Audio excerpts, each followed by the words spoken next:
high school, the First Baptist Church, and that went real well, okay? And then for some reason, somehow, the people were made what was going on, what was being said and all that. So I was informed about 3 or 4 days ago that we needed to have what you call tribal concern meeting with the people and the chief being here. And he'll come in here and he'll have his violations, what they've been charged, that he's been accused of, okay? So bluntly, I just got to inform y'all what's going to happen today. It said tribal concerns about your general counsel rep, what they're doing and what they shouldn't be doing, okay? As you well know, we have 14 bands.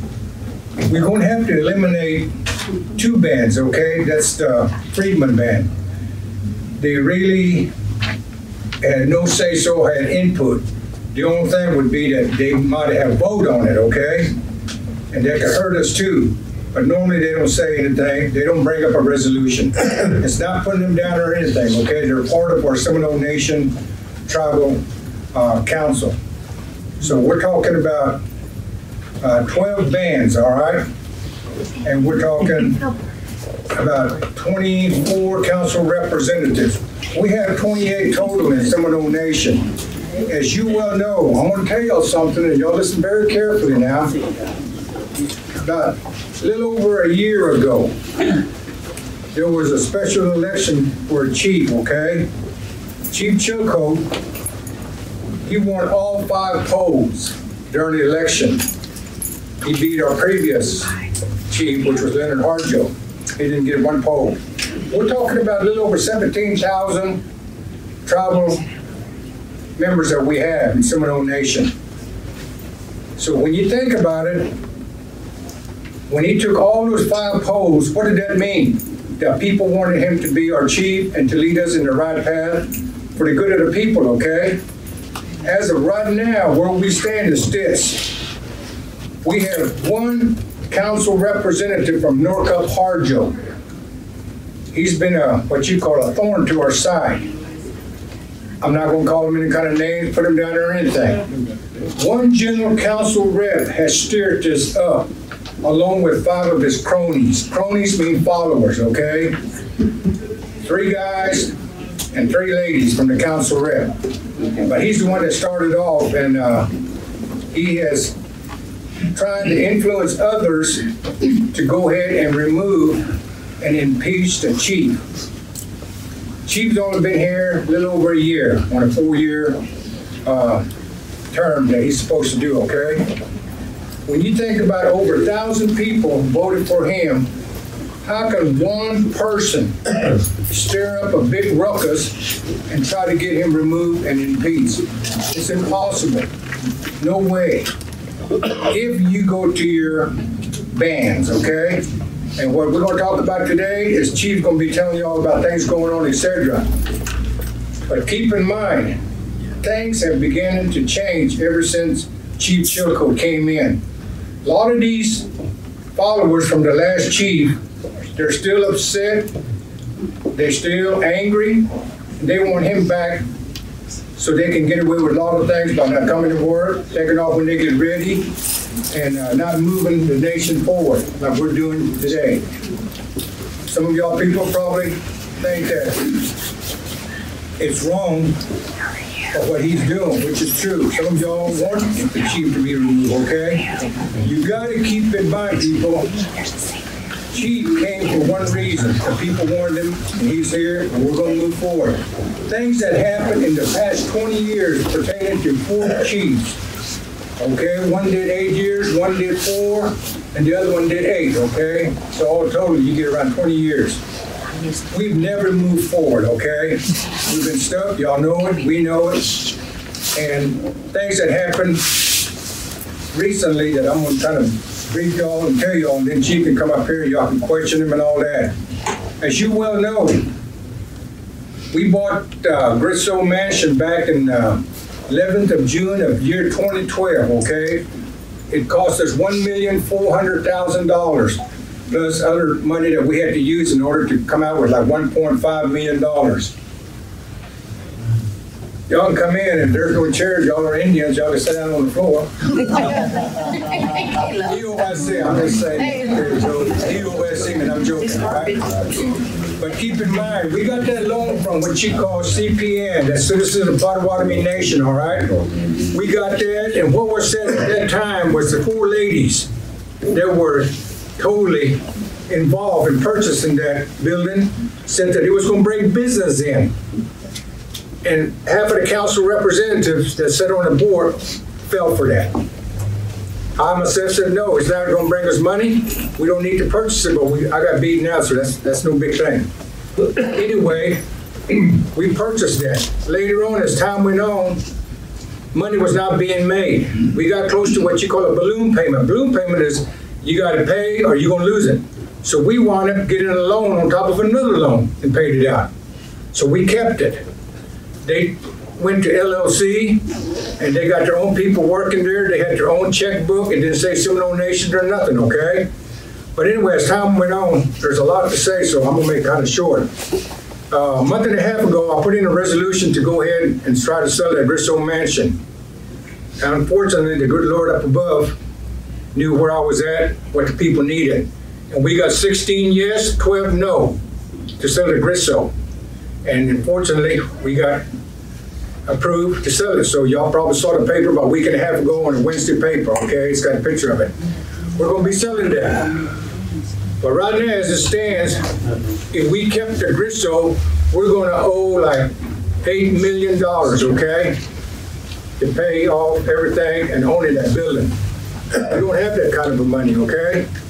And not only that, keep in mind, when we sell this Grisso to someone that wants to purchase it, we're only going to sell it for like $500,000 to $750,000. When we do that, it's going to be subtract from what we owe, and that's the remaining money that we have that we're going to continue to pay, okay? And if y'all don't know, the Grisso, we had a lot of different people working there, okay? They had nothing to do with Seminole Nation.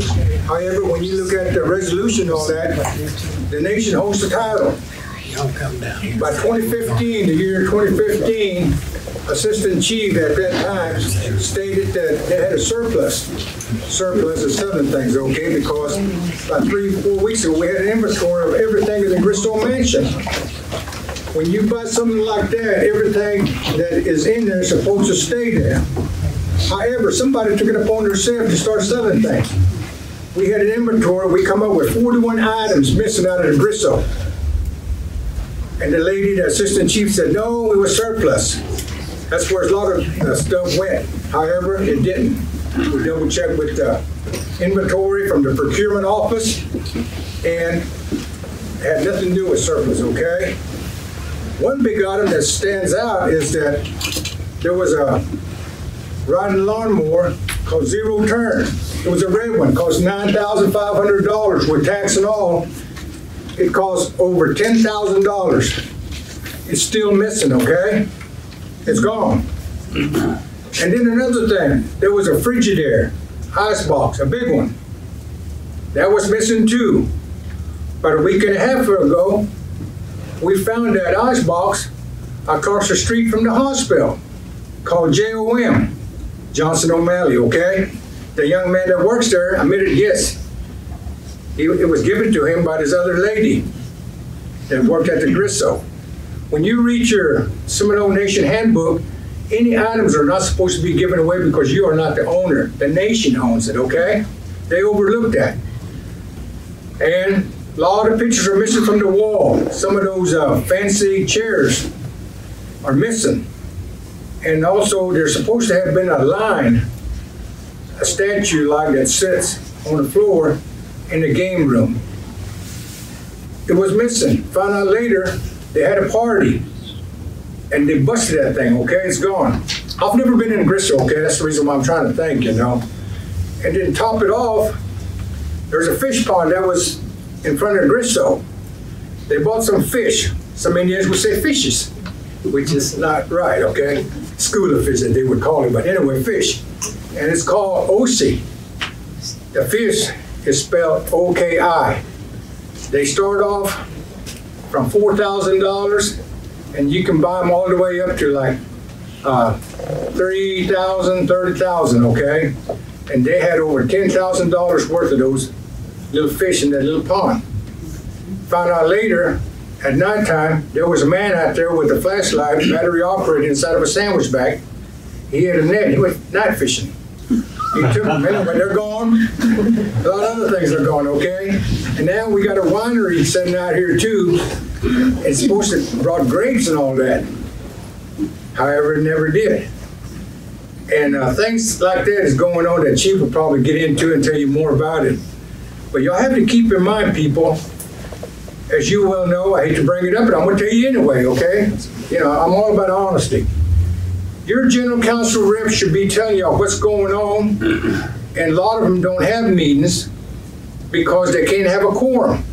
You've even got one band chief for about 2 years live in Colorado. You know, if he's not going to be here, hey, get rid of him, get somebody else, okay? The 6 people that are in the general council today out of 28 are the ones are stirring it up, messing up our nation. And if they ever tried to remove him some way, somehow he gets removed or he gets fed up with it and says, I've had it, I can't take it no more. Seminole Nation is not going to be like it is today, okay? It's going to be like a long time ago. We have so much embezzlement within the nation. Some of y'all people probably know about it. We've had embezzlement at the Head Start. Seminole Princes had 4 girls from BCR. All that. Everything is still missing, as you want to know. And to top it off, our assistant chief presently have never worked close with the chief. When you read your constitution, it says he's supposed to be directed by the chief. The chief supposed to tell him what to do, etc. It's never been done, okay? And not only that, he's a land buyer. We used to have what you call a committee that used to love to buy land and all that, buildings. We've got a building right here in Seminole on 5th and Oak Street that we purchased for $160,000. When I spoke to the last chief that was here, he told me I'm going to put 3 departments in there. This way, knock off the lease that we're paying, so we have our own building. Did it happen? No, it never happened. We had a big windstorm, and part of the west side of the building kind of fell down, fell in, or whatever. The insurance was out. And then to top it off, the same fellow I'm talking about that wanted to buy land, they purchased land south of the Mission by Bowlegs, and 915 or 918 acres, okay? It's been sitting there for a long time. Nothing has ever happened to it, okay? We bought the topsoil. This coming July, which will be 5 months from now, give or take, we got a balloon payment coming up, and it's going to cost $857,000 that we got to pay. I'm just telling you what kind of leaders we've had in the past, okay, where they've done things and all that, and would you believe they wouldn't have done it if the General Counsel did not approve of it? The council representatives we have today, over half of them, they sit there. They don't talk. They're scared, or they just have nothing to say. All they wanted is to get siphon pay, okay? Siphon pay is they pay us. They used to pay us $300 every time we have a meeting for 28 of us, okay? And that would be like $8,400. And that's what they're there for. They don't talk at all. And if you don't believe me, today's Saturday. A week from today would be March 2nd. That would be our next council meeting. Come there and see it for yourself. Some of these general council people are ready to go on a warpath. I mean, anything you say that's good for the nation, they don't want to hear it. That is so wrong. They need to be replaced, okay? I'm from Tallahassee, man. And I'll be blunt with y'all. Some of y'all people probably don't like me. That's fine with me, okay? Because I didn't come here to like y'all, you know? I come here to work for the people, work for the nation. And to top it off, about 2 years ago, when we had Seminole Nation Days, our last chief stood up there and said that, I'm glad that y'all received that money that was passed out to y'all, that $600. Everybody sitting out there were clapping, they were happy. If y'all knew the truth, okay, on December 2nd, year 2015, I had a resolution set up to pay each and every one of the tribal members of Seminole Nation $300, starting with the child aged 3 years old. Did you know when we voted on it, we got 14 yes, 14 no. That's 28. The chief had to break the tie, and he said no. He said no to all of y'all sitting out here, okay, that are Seminole members. He didn't want y'all to get $300. Fine. I was not upset, okay? I'm a Christian. I might not look like a Christian, but I am.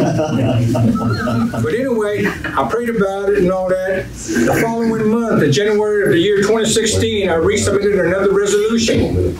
I doubled it, okay? From 300 to 600. The people that backed me up was Dwayne Miller, who passed away, Rosanna Jones, that passed away, and Rodney Factor. And Jonah Harjo was there with us also, but he passed away. They were backing me up and all that, and I introduced a resolution and everything. And guess what? We got it passed, and I'm sure majority of y'all probably got that $600.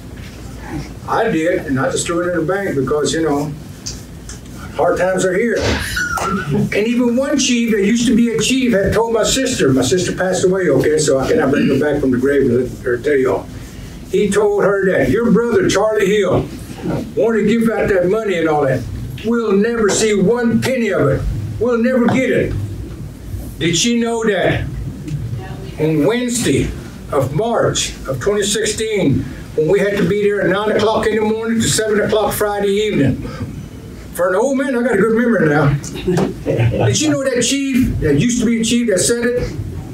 He walked to the side of North Community, the west side. That's where we were getting checks. He went to the side door, got his little envelope with $600 and then took off. And he's the one that said that we would never get it. You'll probably never admit it anyway. And then to top it off, as I'm telling y'all about General Council representatives, okay?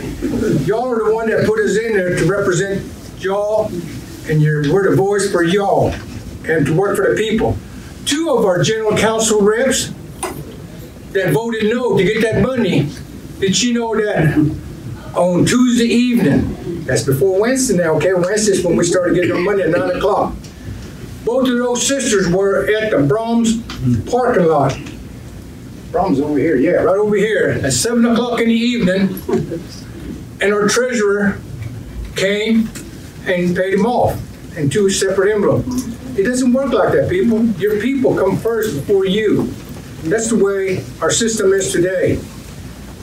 And as of right now, I think I've spoken enough, so if you guys got questions and all that, Chief will be up here and he'll answer some of y'all's questions, but if you do not go to your band, you're not going to find out what's going on, and they're not going to tell you what's going on. So all I can say is try to go to your band and all that. And the reason why, like I said, we're here today is because of tribal concerns. I'm sure a lot of y'all got concerns pertaining to things that you've heard about, and Chief can come up here and explain it to you and answer the questions and all that. If not, there's quite a few General Council reps that are here that might be able to go ahead and pitch in and help the Chief out. But I'm all for Chief, and that's fine with me. You can put it on Facebook, and you can call Channel 4, Channel 5, Channel 9, and let them know my name and say, yeah, he's for Chief Chilcoat. That's fine. Maybe they'll call me up there to speak, okay? I'll go to ABC and CBS. But Chief Chilcoat will come up here now and take over. So thanks for listening to me. And y'all have any questions? Hey, that's the man with the plan.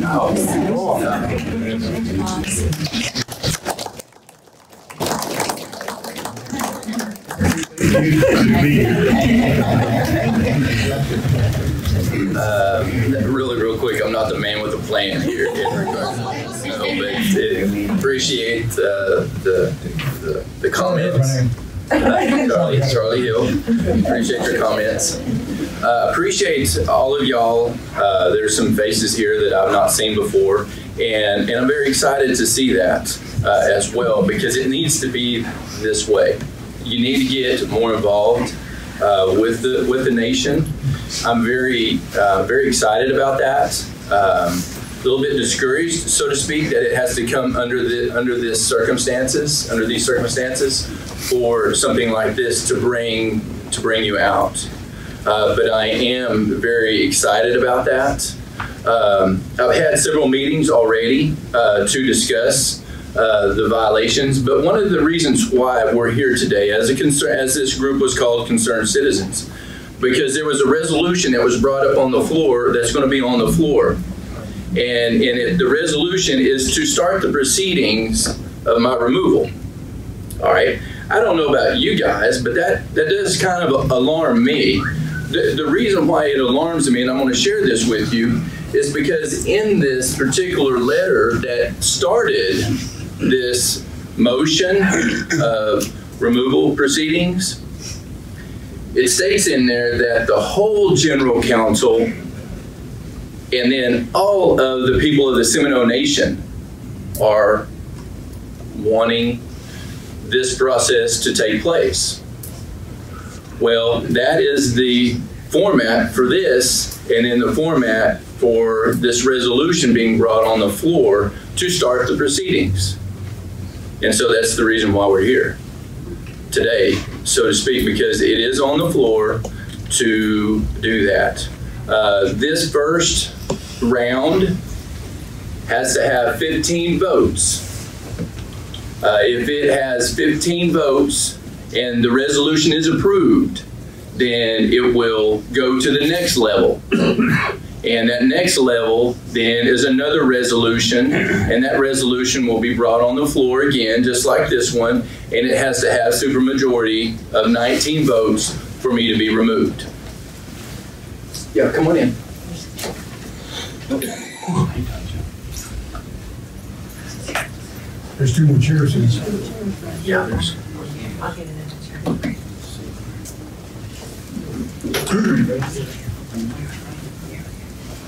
No, you're fine.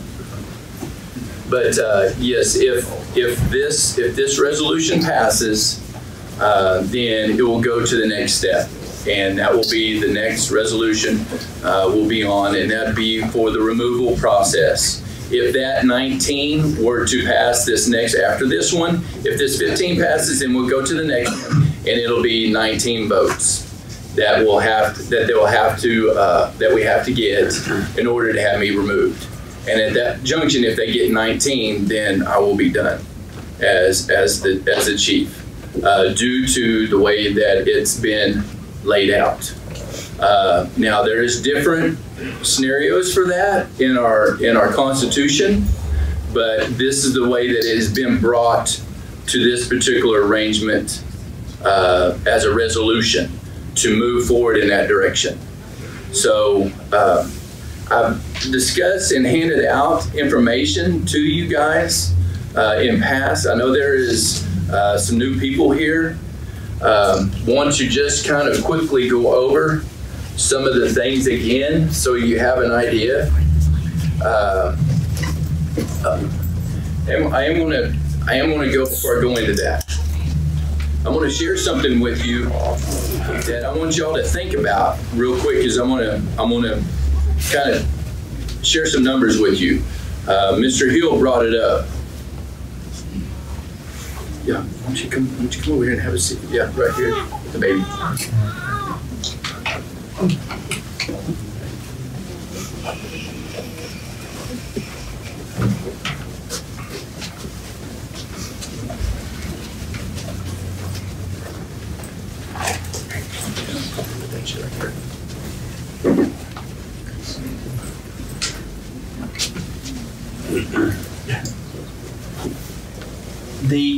The Gristle Mansion was purchased for $1.4 million, and then $180,000 as well for furniture and fixtures, things of that nature.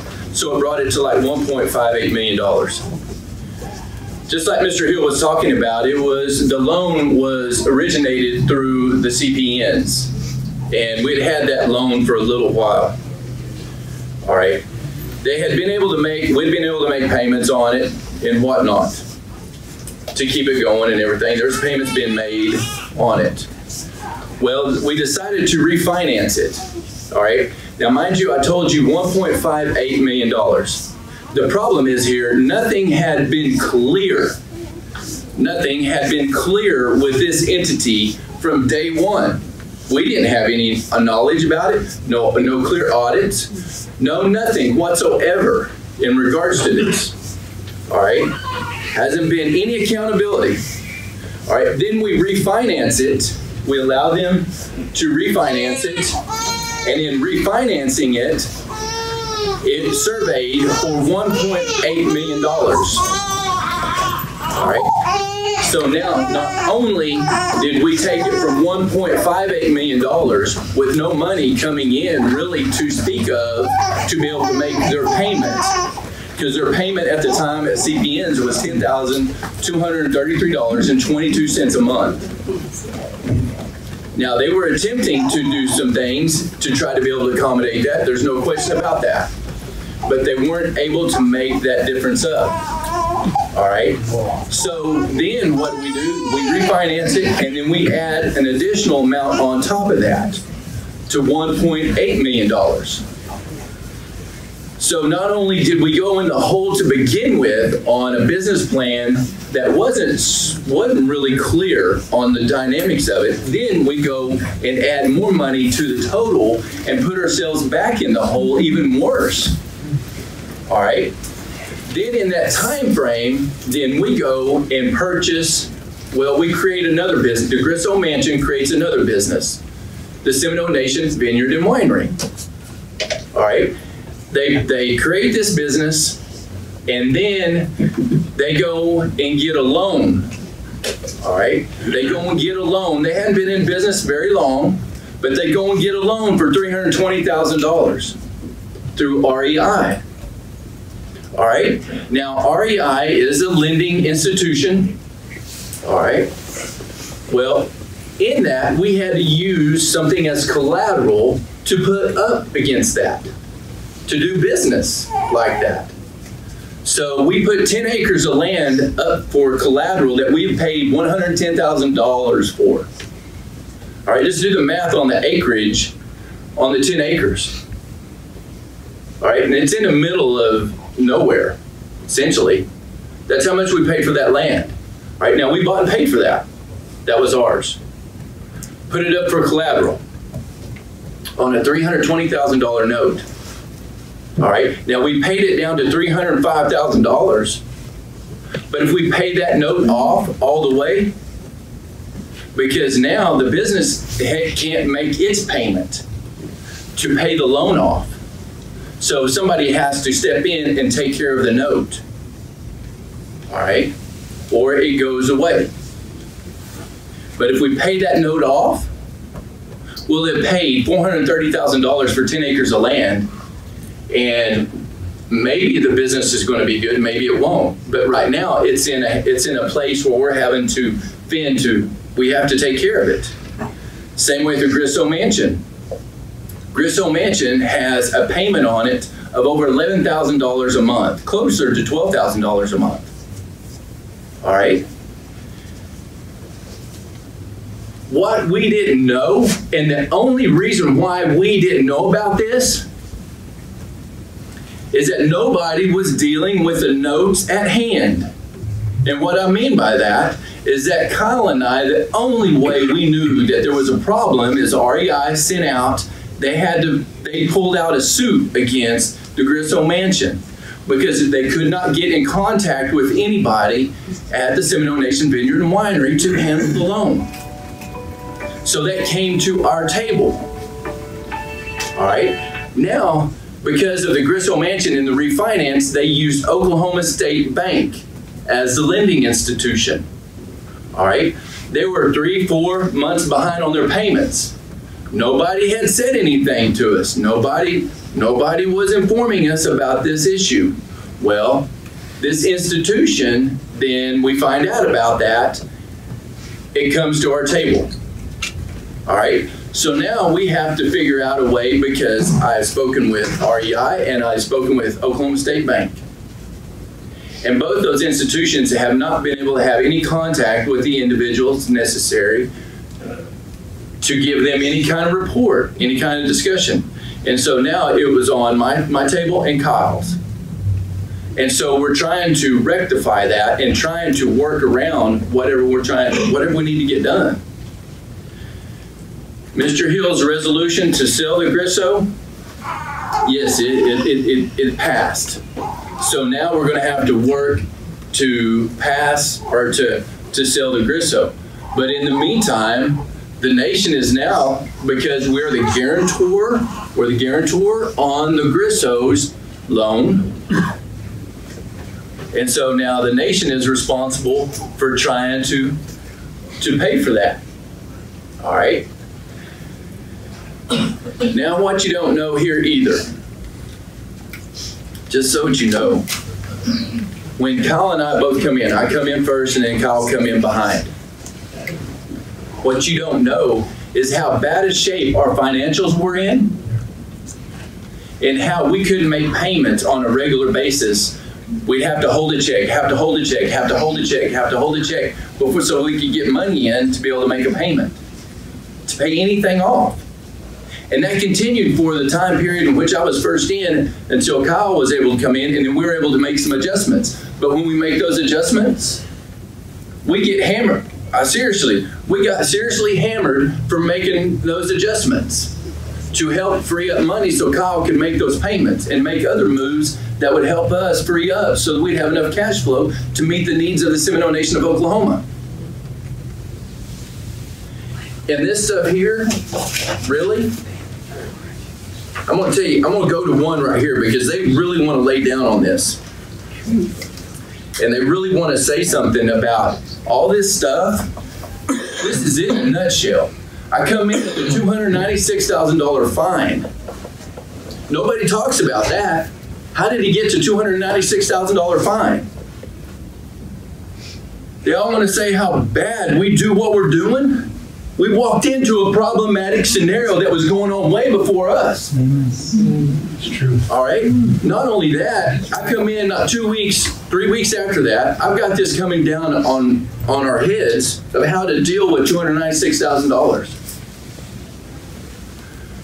We got no money. We got no money to do this with.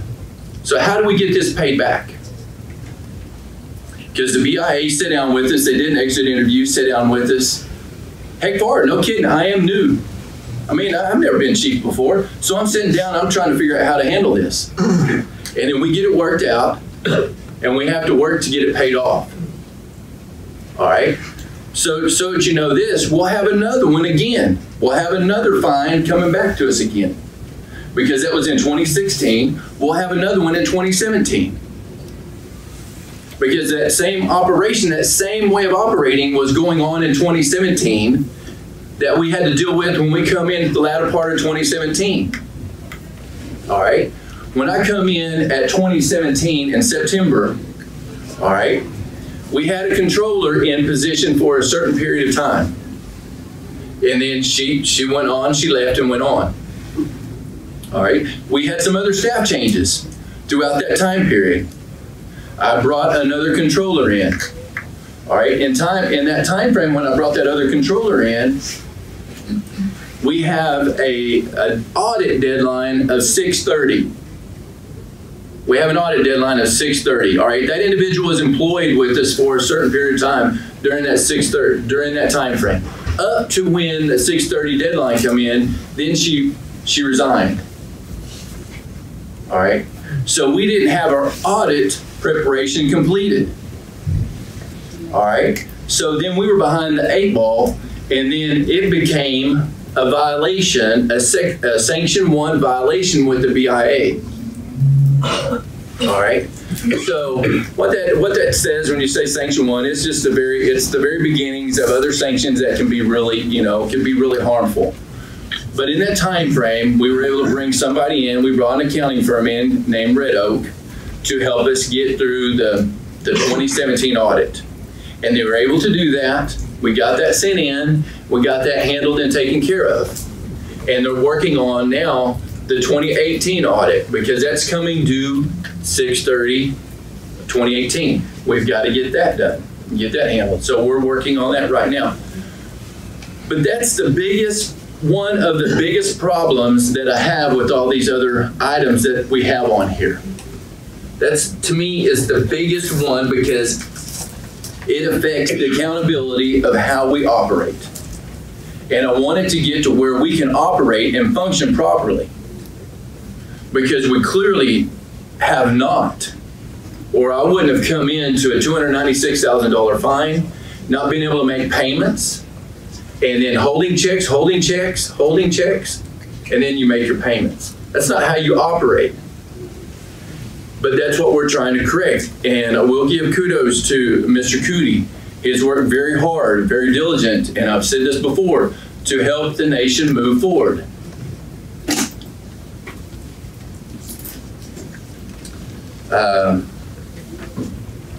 And I'm going to share another one too with you, because this one was, it become a big issue too on a council meeting day.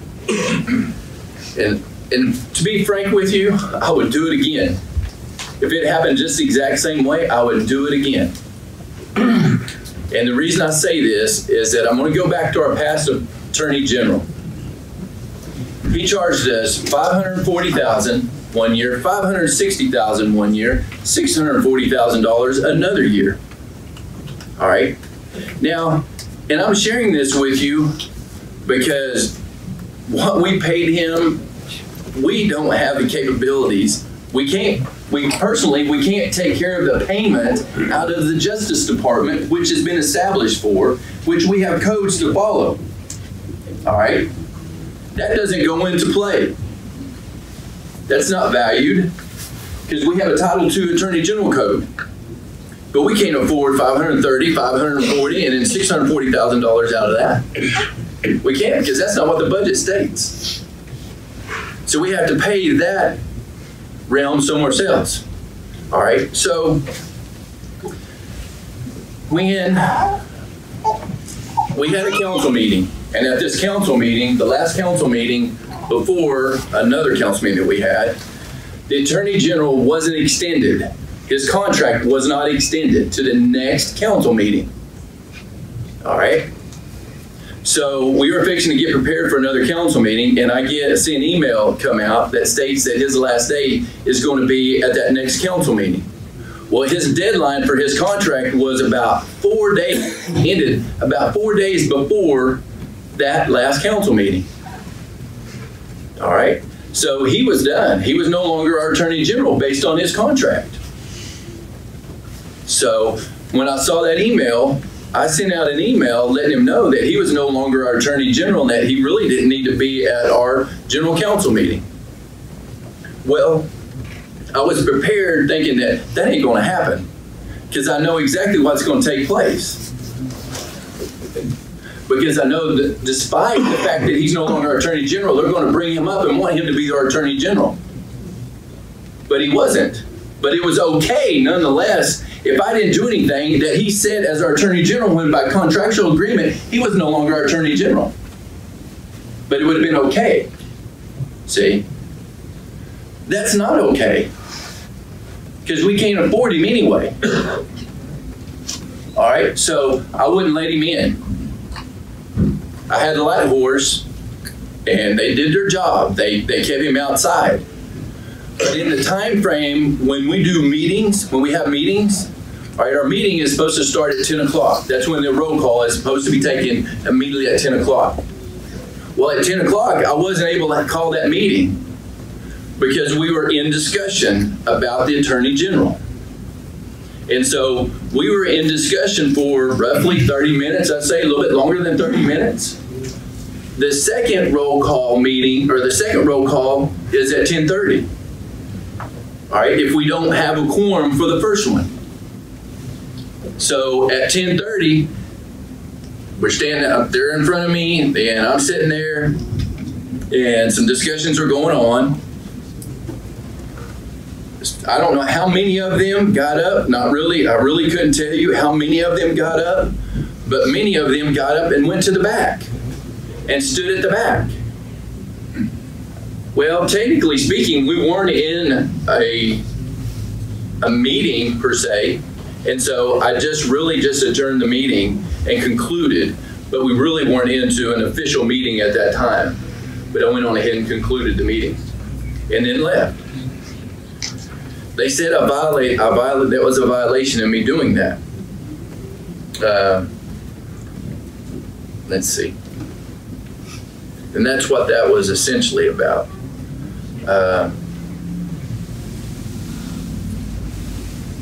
And that another violation is that I did not add a request to add other business to the agenda, that I violated that because I didn't address the request.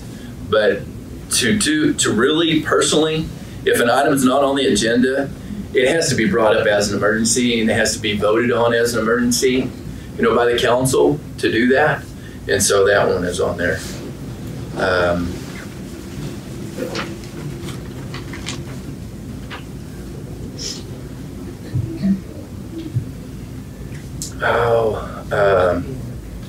About some budgets, about the 2018 budget modifications, the 2019 comprehensive budget.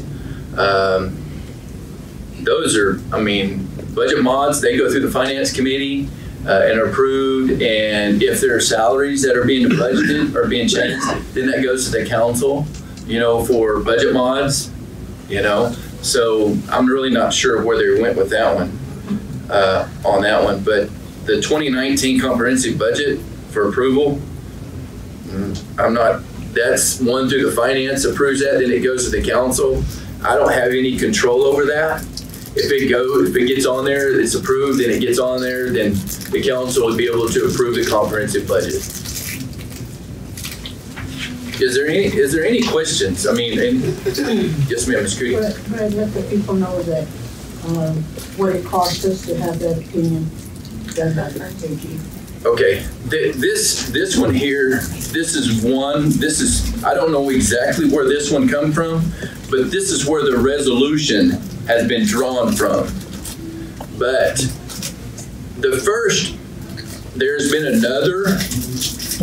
there was an investigation that has been pulled on me, and it was through Crumlin Dunleavy. And that one was for that cost the nation $27,800. All right. And it was over the similar things that I just brought up. There's been some changes on this one compared to the first one. There's been some different names on this one as opposed to the other one. Because the first investigation brought up 5 names as far as individuals that were responsible for submitting this. All right, and then there's 5 names on this one for the submission of this one as well.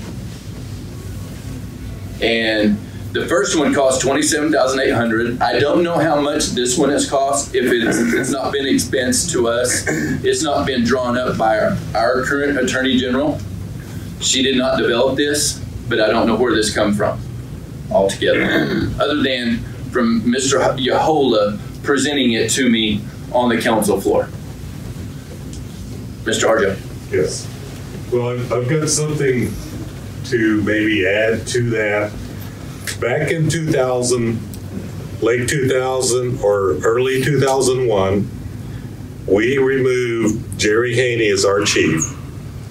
When we did the removal, I was chairman of the general council at that time.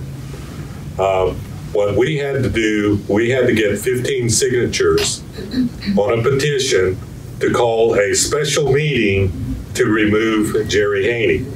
We went through all of the steps, and then when we removed him, we had to have 19 votes to remove him. So that happened. We removed him right before the election in 2001. So when the election came around in 2001, he came in 4th or 5th place.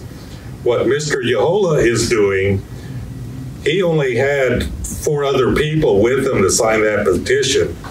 Those 2 people that signed that petition are our band members. They did not have authority from our band to sign that petition. So even though he's got a resolution on the next agenda for next Saturday, that resolution should be kicked out, should be thrown out altogether, because he doesn't have 15 signatures to back him up. And those people that signed, they're not council members anymore. So to me, that whole resolution is bogus. All of the charges are bogus. I mean, all of these problems happened with the previous administration. He had 8 years in office, 8 years of misappropriating funds, 8 years of dragging this tribe down into the mud. And that's my opinion. Okay. Mr. Beck. Well, you said that last time he didn't go through the Attorney General. Did he go on this time? Not with those, but with the resolution and whatever the resolution says. Yeah, he went through the Attorney General for the resolution. Okay, and another thing is that under those codes, I don't see nobody with a copy of those codes here, but under those codes, then it specifies who can go to the Attorney General and ask for an opinion. The way it read before was boards, or council representatives from the different bands, if they have something that they want to ask the opinion on. And back then, whenever that was put in place, then that was kind of done in an honorable way, you know, that there was legitimate questions that they had, and they put those to the Attorney General. But now, like a lot of things, they're being misused. And I think that the council needs to look at that and closing that door and saying that, you know, if there's a representative that feels that they need an opinion from the Attorney General, then the council itself should, by majority vote, agree that, you know, they need an opinion from the Attorney General, because that's our legislative body, regardless of what they do and don't do. And they should always have the right to go to an attorney and ask. You know, you're not always going to be chief, you know. And I'm saying that as representatives of the people, then they have that right, you know. And on this particular, with those 5 people, then, and he cites that he represents the council, which he doesn't, and that he represents the voice or opinion of all the people, and he doesn't. So those things, you know, they all play an important part, and they can be brought out, you know, that, you know, they're misrepresenting not only themselves, but, you know, the people. They don't represent the people. And another thing, our council should know what that Constitution says. Our council, any elected official should never have to ask an outsider what our laws mean, especially the Constitution. They took an oath to defend the Constitution. And if you don't know what it says to start with, and how can you defend it when you don't even know what it is? You know, and that's what I'm saying. And I've said that before in Leonard's administration, that they needed training in that, you know, that they needed to know. And a lot of them, I know they want to know, and a lot of them have read it themselves, you know, and they understand it a certain way. But if that's not the way that it's, you know, properly interpreted, then they're going off, you know, and that's in a dangerous deal. And that's what's happening now when our legislative body gets up and argues with each other at council over the law. You know, the majority should already know what it says and be in agreement in that area. This is our 50th year of that Constitution being in place, from a traditional government to a constituted government. And it's not that thick. The Constitution is a real thin document, you know. And it was put in place, you have to imagine when it was put in place in 1969, we were the first of the 5 tribes to adopt a constitution like that, you know, and approve, you know, a constitution that we were going to organize under. Those other tribes, Chickasaws and all them, they came in the 70s, you know, mid-70s, and with their constitutions, but we already had ours in place, you know, and that was to look out for the interests of the people. So whenever they agreed to go under a constituted government, then the people were saying to the council, those that were going to be on council, that we entrust you to make these decisions in our behalf. But these are the guidelines that you go by. That Constitution was put together to govern our elected body, not the people. Can't take anything out of that Constitution and apply it to the people. That's not what it's there for. It's to govern that body that's making decisions in behalf of the people. You can't add to it. You can't take away from it. That's what I'm saying. They need to know. They need to know what it is and use it, because this guy, you know, and there's always that. I've seen, you know, a number of elections since I've been involved, you know, and there's always a group of people that don't agree with whoever was elected, and sometimes they do that. They try to undermine And that's what's happening here in this case. You're bringing things forward that can benefit people, but they're undermining it, with these charges, and those kind of things. And that needs to be addressed, and the council can do it or should be able to do it without hollering at each other, They should be able to do it and stand there and debate the law, debate our law in a good way, where everybody can understand it, because we have people out there in the world that are potential business partners, and they look at those videos of our council, then why would they want to get involved with that? And I know that there's disagreements, but it should be done in a professional way. But that's what I'm saying, is that I think if our body knew our laws, then a lot of this wouldn't, because they could have stopped it to start with when he first brought those. The council could have got up and debated that you don't have authority to do that, and that would have stopped that by majority, but it didn't happen. But in the future, it should happen. And so I would suggest that you get that training as soon as possible for the council to go over that little booklet and say, this is what it has always meant to us. Not what it means today, but the way it's always been interpreted since its inception. Fortunate enough now that there's people still around, that were around then. A handful, but they're still around. The intent could be asked of them, where it's argued, well, they didn't intend that, that's not what it intended. Those people are around, you can ask them, what did you intend whenever, you drafted this and put it out there?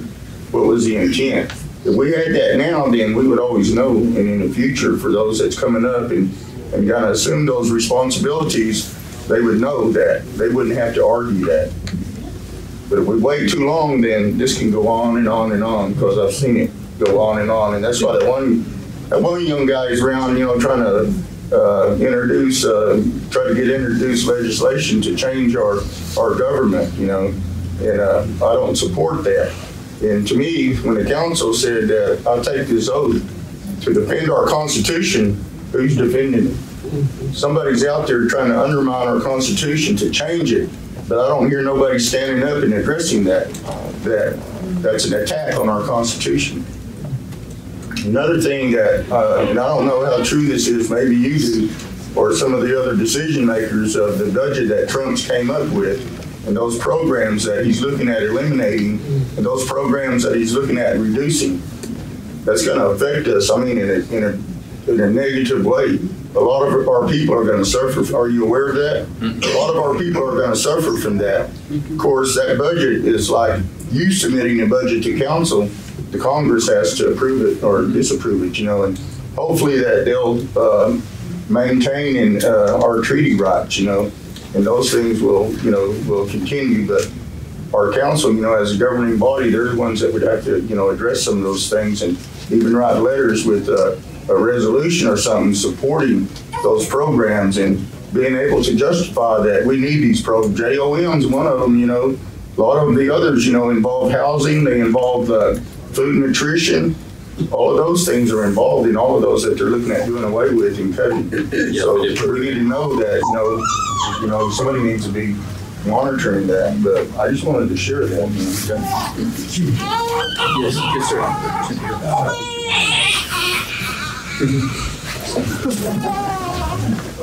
Made it cry.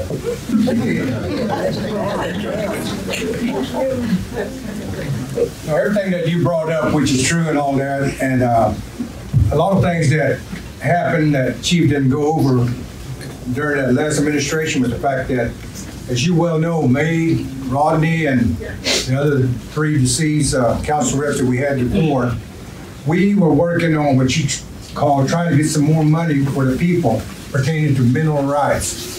Back in the boom town, they called it, during we woke up when the oil and all that was there. We're talking about millions, okay? However, the last administration said they would assist us and all that through McBride. And they got us a lobbyist that was working out of Washington, D.C. We were paying him $7,500 a month for 12 months. It came out to like $84,000, close to $91,000. We never got anything back on it pertaining to what he has done, what he has achieved, what's being said. Well, we have to do nothing. It would just drop after 12 months.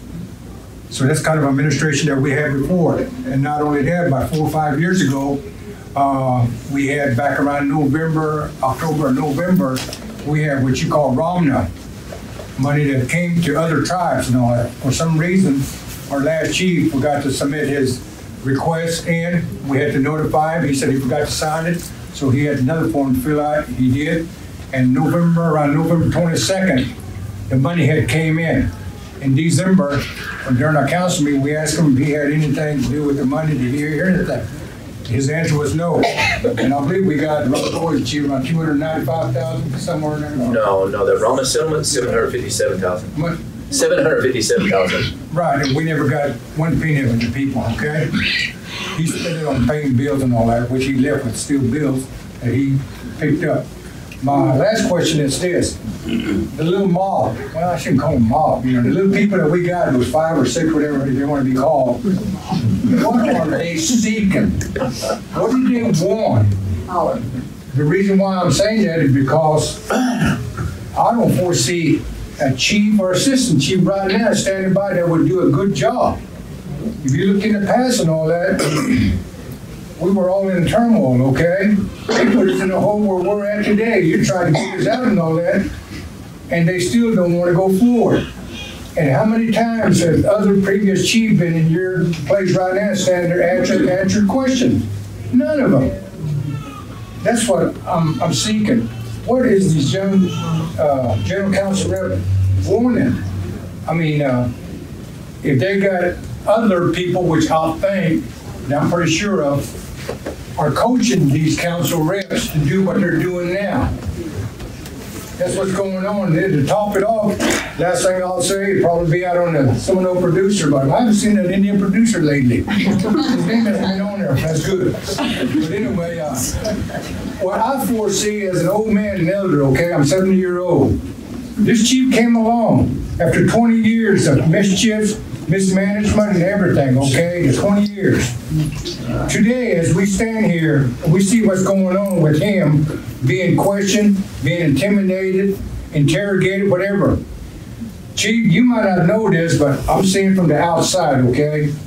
I foresee you continuing what you're doing, and you're going to open up something. You're going to reveal something, not what you're looking for, but it's going to reveal itself and surface, and that's what they don't want to see. Why? Because when it comes up, there's going to be a lot of people going down, and they don't want that to happen. That's what I foresee, okay?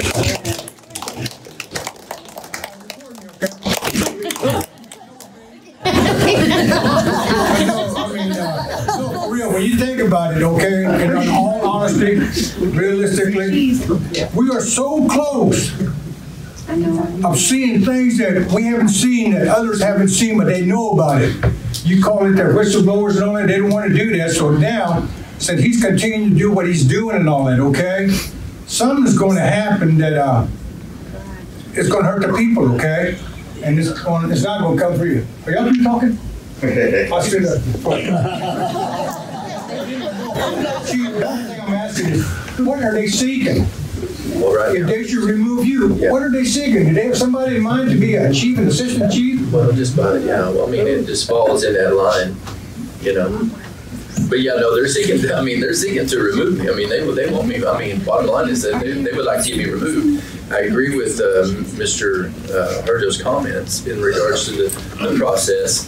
I don't think that this process is actually the way it states that we're supposed to address this, but it did come from the AG in order to handle this. Does the AG have in our Title II, well, I should state that her opinion is final. That's the way the Title II reads out, is that the Attorney General's opinion is final in our code, but I don't necessarily agree with that, but that's the way we in past approved that and stuff, so. She didn't do an opinion. No, She issued a memo. yes, that's what I'm saying. That's why I'm just stating what's in our title. But she sent out a memo, and then this came about with that. And so this is the outcome of that. Mr. Shaw. I want to go back a little bit on what you said.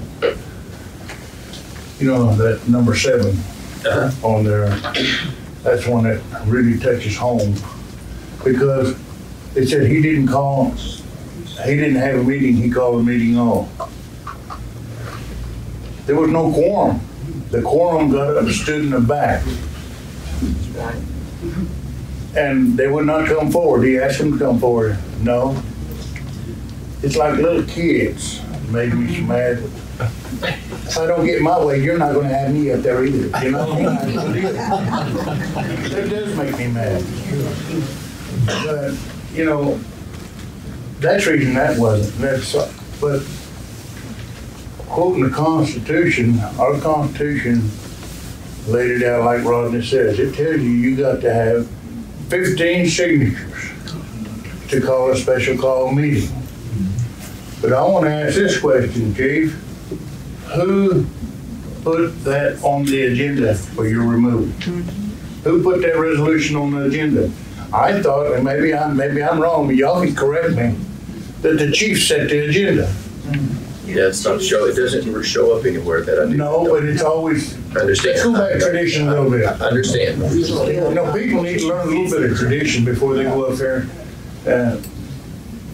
You know, before they go to the bathroom and wet their shoes. I'm not defending or taking away from it. I don't want to do that. But another thing was said, I went to another meeting last Saturday in Oklahoma City. Well, our former chief, Mr. Haney, stated to this chief, that paper that it's written on is worthless. I'd thrown it in the trash and I would have never have acknowledged it. Yeah. And so, again, he turned around and he wanted to go to the 5 districts. Well, that's his opinion. I'm with Mr. Factor over there. This has been a way of life. I'm a band chief. I'm a band chief of a Stewardly tribal town. Each band chief is the chief of a tribal town. So we're going to do away with, if we go by whatever rabies or whatever. Anyway, when he if he should get this, then what are we going to do? Right now, each and every one of us have a voice. And I'm going to use myself as an example. If they set me in there in a district, you ain't got a voice because I ain't going to listen to you. Right. Really? I'm going to tell you straight up. Really? But the reason we've got so many council representatives, and there's a reason behind it. Chief can take 5 of y'all and control you very easily. Yep. Whether through deception or under the table payoffs or whatever. He can control 5. But how easy is it to control 26? Think of it. It's very hard. Because somebody's going to stand up and say, you're not buying me off, and tell off on the chief.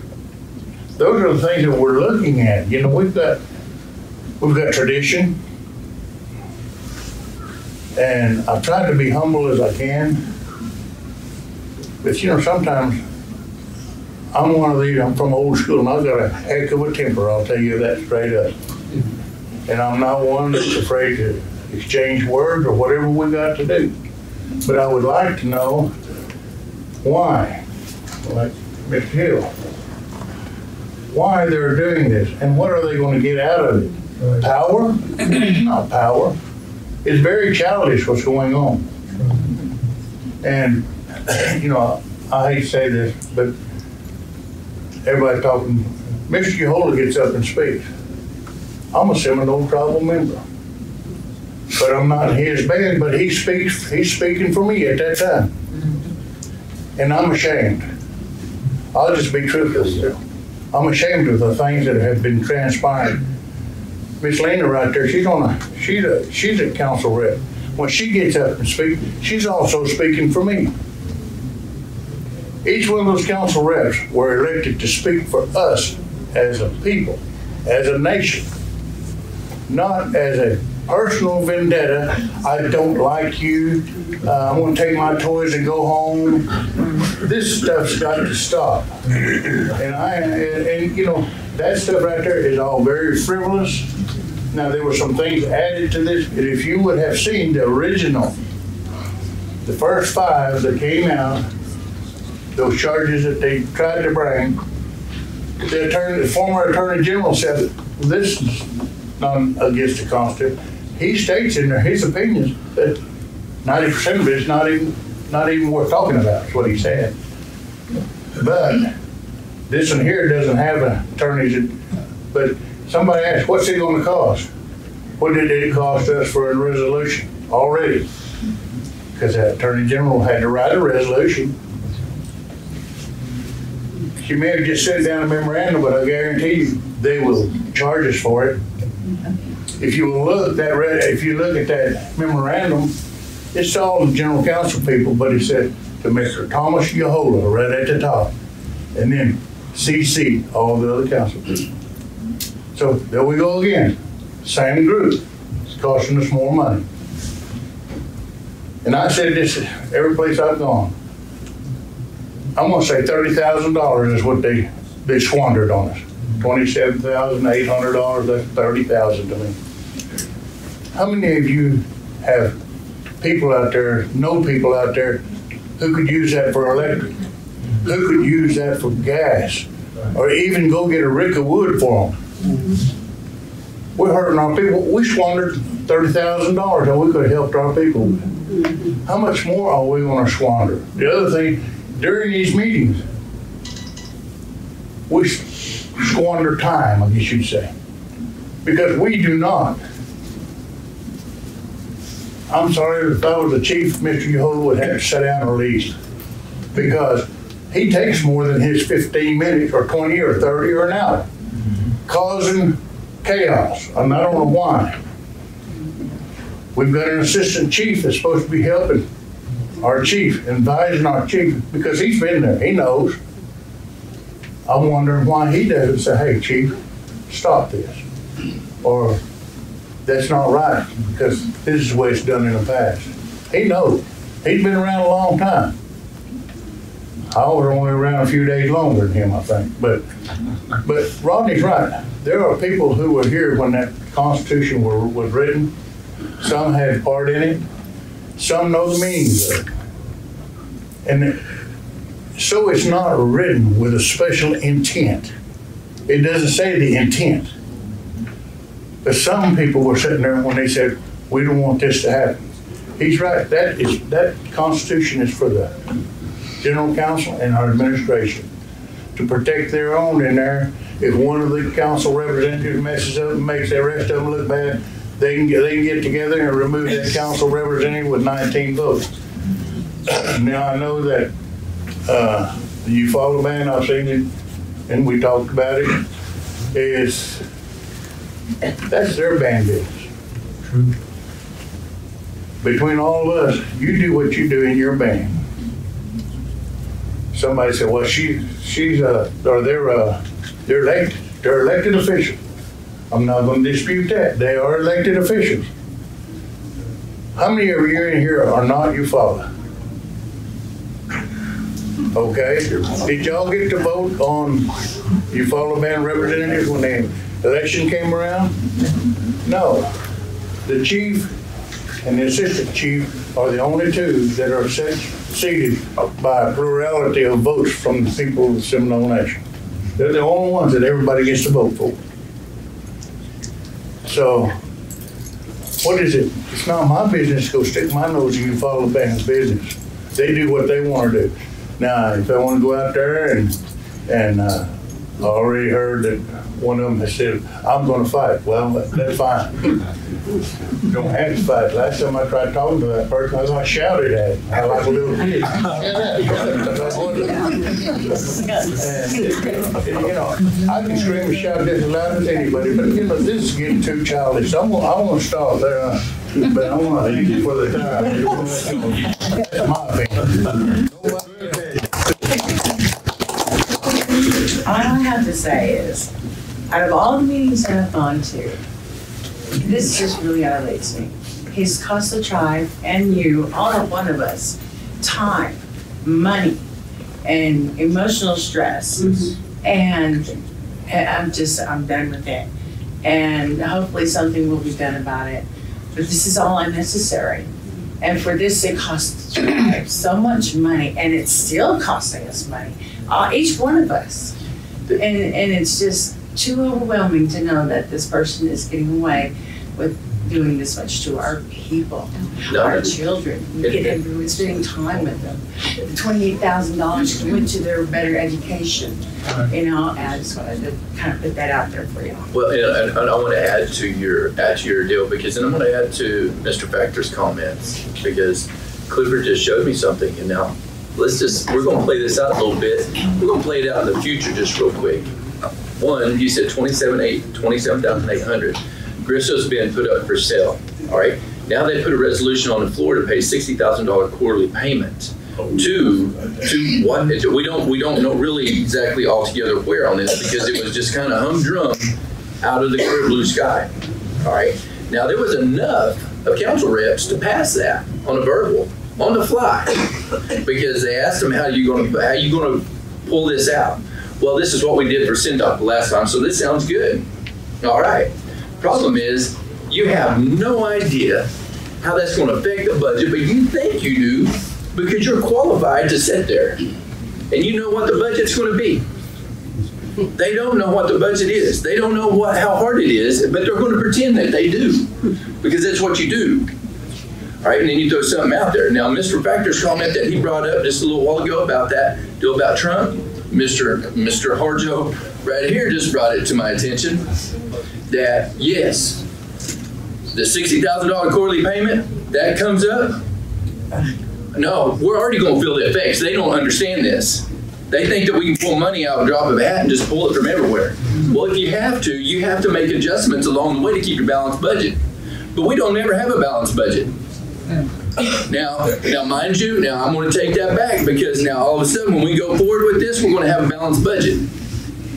We've never had a balanced budget. The reason why, I wouldn't have a $296,000 fine coming my way in 2016, and another one about that same time in 2017. That activity that's taking place is because you don't have a balanced budget. See, you have to take money from one place to pay for another place.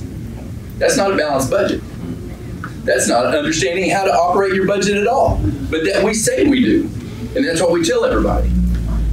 See, and that can't be the case, because what Mr. Factor was talking about could definitely cause us a severe problem. Because I just saw social services, housing, all the JOM, food distribution.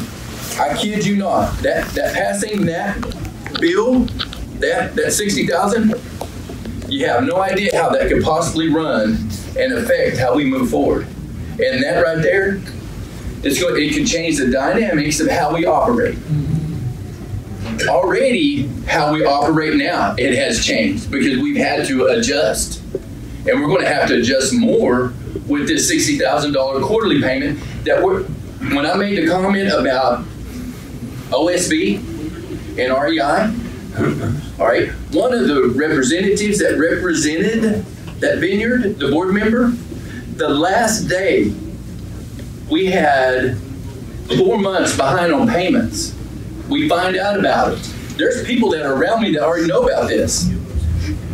Gets up on the floor, kicks the can down the road, tells us that, and says, that's my last act as a board member. Okay? That's what he does on the floor. All right? Then we're supposed to be honorable. And we're supposed to do what we can. That's what took place. But that's okay. It's all right for you to neglect your duties, gross neglect of duties, and do that. But it's all right. Okay? Then, the Grisso Mansion, all right? Behind on payments. Bam, like 3 or 4 months. All right? Same way. No different. But it has to come. All these things, see, I'm giving you numbers that aren't showing up on paper.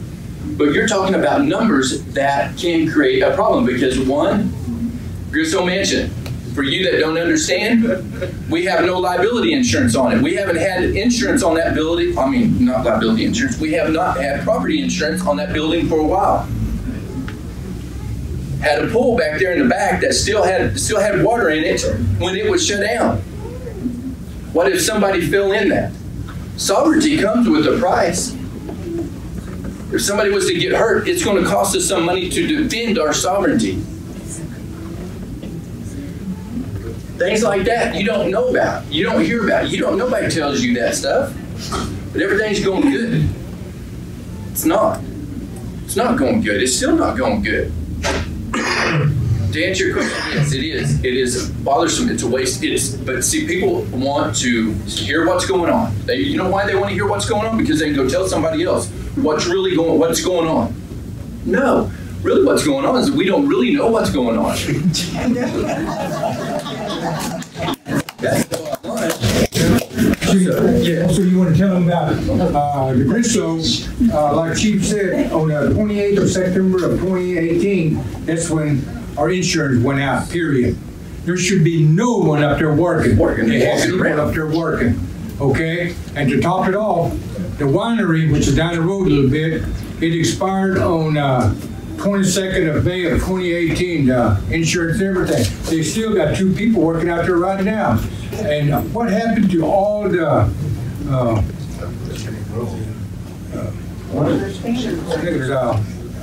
where we get, the government pays us grants. They've got grants, okay, for the Grisso and the winery. What happened to all that money? Nobody knows. Even the AG tried to get documents pertaining to the board members that we had, okay? Oh, Did she find them? No, the operating agreement. See, nothing. I want to touch base on that. Nothing in the agreement as far as operations, because you have to have an operating agreement. You have to have several different things, licenses, whatnot, to operate your business. There's no documentation whatsoever to some level that they can find that an operating agreement has been signed or completed or properly handled at any time with the Grisso Mansion. So it's, yes, sir. I just wanted to share that because you were talking about that one. But anyway, this lady was Chianti, okay, that was supposedly in charge of it, okay? She wouldn't even let her people in from procurement, 3 of them, 2 men and 1 lady, to go in there and do inventory. She wouldn't do it and all that. And then the guy that's supposed to be a chairman for Grisso, okay?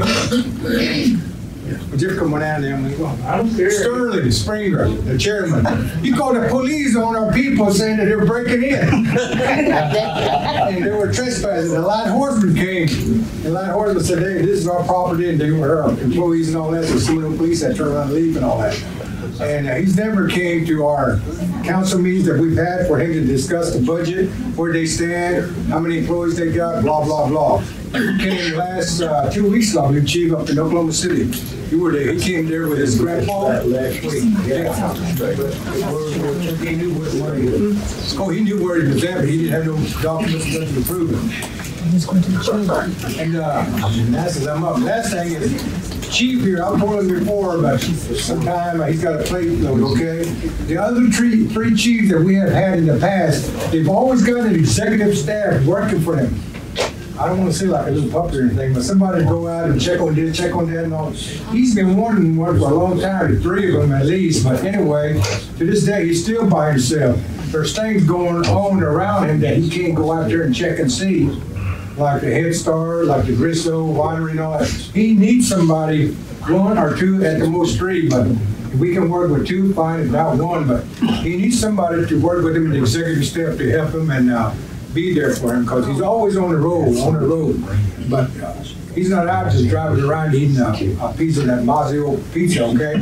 He's trying to make money for our nation, and I don't know if you would like to tell him what your plans are in the future and all that, to bring business in. Before you end the pizza. We still got an hour and a half now, so take your time. Rodney was talking about, the Constitution. When are we going to have the other general council members uphold the Constitution themselves? Because we have council members besides Mr. Yahola breaking the Constitution, and they're also breaking the Code of Laws.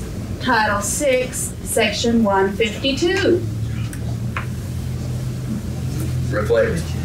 Title 6 is the criminal code. Section 152 is abuse of powers.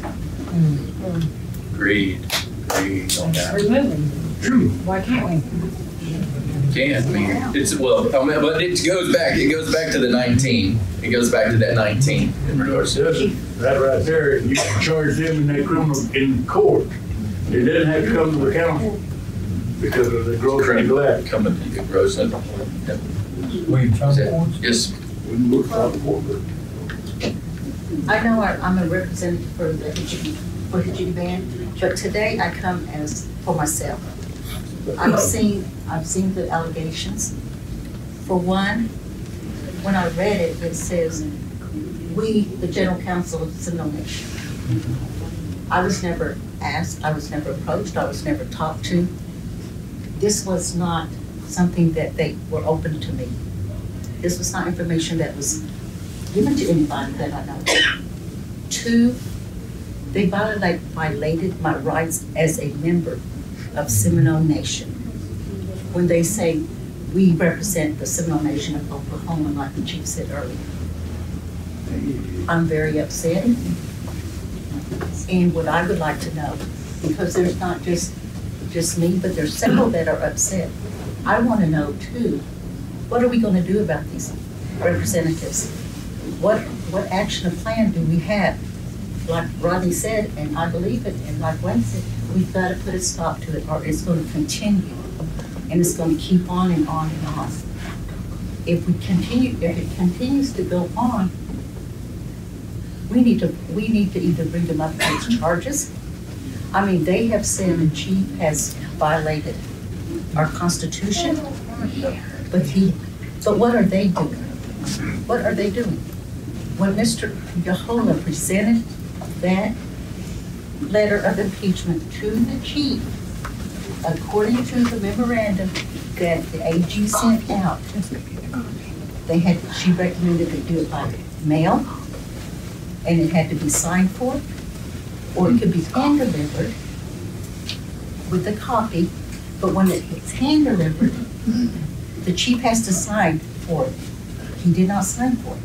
Was there a receipt? Did they? Oh no. So in that, he violated the Constitution. And when he kept asking her, she kept saying, "You have to have 15 signatures." She told him 3 times during the council meeting, but he chose to ignore it because he wanted to do what he wanted to do. I sat in front of him. I can hear the conversations of him and Thomas Billy, and I can hear them smirk and snicker when Rodney or Wayne or anybody else in the audience tried to say something. Their respect for elders is is not very good. Okay? My dad is 94 years old. He's going to be 95. And I don't like anybody. I would, if they were disrespecting my father, I would not be sitting still. And I feel the same way about our elders. I feel the same way about all of us because we're the people of Seminole Nation. And why are we letting 5 people tell us how to run this? They're saying the Tallahassee band, the Hitchity band, the Tom Palmer band, they're telling all of them, we don't count. It doesn't make any difference if we had an election. It doesn't make any difference if we were elected, if me and Patty were elected. It doesn't make any difference. They run the tribe. That's what they think. That's what it states on that letter is. But the AG also said that it can only be done with the collective body of the General Council, not just certain General Council. So, why can't we just go in? Why can't we give them a that? When I got that memorandum, I started looking at the Constitution, I went to the Code of Laws, and I looked at what she was referring to. We can do that because of ethics violation. They have violated it. And due to dishonesty, they weren't honest about all of this. You can ask some of their You can ask some of their tribal people. I mean, their band members. They've even said it. I've been getting calls. Like, when are y'all gonna step up? And I'm wondering that too. We need to step up. We need to come in agreement. If we're gonna support the chief, we need to come together and say, hey, we're not gonna have this no more. Yes. And let them do it at the band level. If they don't do it at the band level, let's do it at the general council. Because Thomas Yeholan has already set that precedence. He's already set that precedence. And we need to do something now. Rodney, am I right? Is it band business? Do we enter band business first, or do we go straight to the council? Band business first, before anything. But I mean, if you're, we've been through that before, but, if there's some, with Jerry, with Leonard, if people feel that there's a violation taking place, you take it to the people like this, and you say that this is what took place, and this is the proof that we have on that, and this is what our Constitution says, or this is what our codes say. What do you want us to do about it? And it's the people who give you that direction. They say, well, remove them, or give us more information, or bring it to their attention, and put them on notice, that they need to refrain from those things. You don't just do it, with 5 people do it, and then turn around and say, I represent the people, when I don't know of any meetings like this that took place that were public meetings to our people where they could come and hear those allegations, and then the people direct them. Their bands didn't direct them, from what I understand, from those particular bands, and if they didn't direct them, then they have no authority to be bringing those things forward. And that's what I would say is that I would tell them that it's unethical, and that these charges wasn't brought in a proper way that they should have been. Well, your comment that you just stated right there, all right, if you want to talk about something that goes back to what Ms. Tiger said, unethical. There's an ethics code that you've got to follow, that we have to follow as well, all of us, that plays a part there. I'm sorry, Ryan, Well, I mean, that's what I was saying. She was asking, that's the way it's supposed to be done, See, and that's what I was asking him. We could take it like the bands handle it, and if the bands can't take it, can't do it, then it goes to general council, and we can remove it. And I think now I may be wrong, and if I am, let me know. But according to what I'm hearing, not just here, but what outside of this, one, I didn't go to the one in Seminole, I didn't go to the one in Oklahoma City, but I'm hearing they want those tribal representatives removed. Is that what? Yes. And I think that's what we need to do. We need to hear about some of what the people are saying. It's a conspiracy. They're not representing nobody, but themselves, and it's a conspiracy, Lottie Tyler, and then I'll get to you. I just want to say, it's our band that's creating this situation. And I like to say that when he was served with the paper, worthless paper, our band wasn't aware of it. We never discussed it, it never came up. The representative just took it upon himself to present it, and we heard it afterwards. And a lot of it has happened, and our band has taken care of it. But I do hope that we have a meeting coming up. I hope that we'll be able to handle it. And I know how everybody feels. I feel the same way. I sat on the council before, and like somebody said, when we're on the council, we come as one, not just individuals to represent the people. And so I feel bad that this has happened. It cost us money, and it's tough. And it seems like people who were in the position to do something didn't do it. And now they're out there saying, oh, he's not doing this, he's not doing it. What did they do when they were in that position? They should have done something. I had a young lady approach me one night. I was in a store and talking about the layoffs, and he said, what do you think of this? And the furlough and all that. And I said, if I was the chief, this would be my statement is that if you have so many people working in one department, I would lay off, furlough few of the workers so that I have that extra money to have others working to keep the operation going until such time things, change. And so that person proceeded to tell me that the past chief had good workers and they knew what they were doing, and it made it sound like the people that are in the administration don't know what they're doing now. And I said, well, to me, if we have people that are qualified and knew what they were doing, why are we in the situation that we're in? I said, everybody's against the chief here, but he set into a situation. It doesn't matter who you are, what you do. Somebody that had position before you, when you step in, you can't just pick up and go from there. There's got to be some changes made. There's got to be some things taken care of.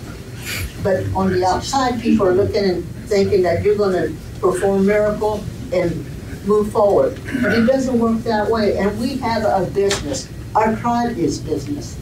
And we have to do, take care of it as business. And I supported Greg. Like I said again, I voted for him 10 times or 5 times, whatever. But anyway, like I said again, I'm sorry that our band has created this situation. We don't like it. The band members don't like it. We don't have much input into it. We don't know what's going on. It's our representative that they take it upon themselves to do something at the last minute. So, again, I apologize on my part as a band member. I hope that things will we have, and I have Tyra. Okay. I'm in the Apollo band, and I feel like a record, like an old record playing and playing.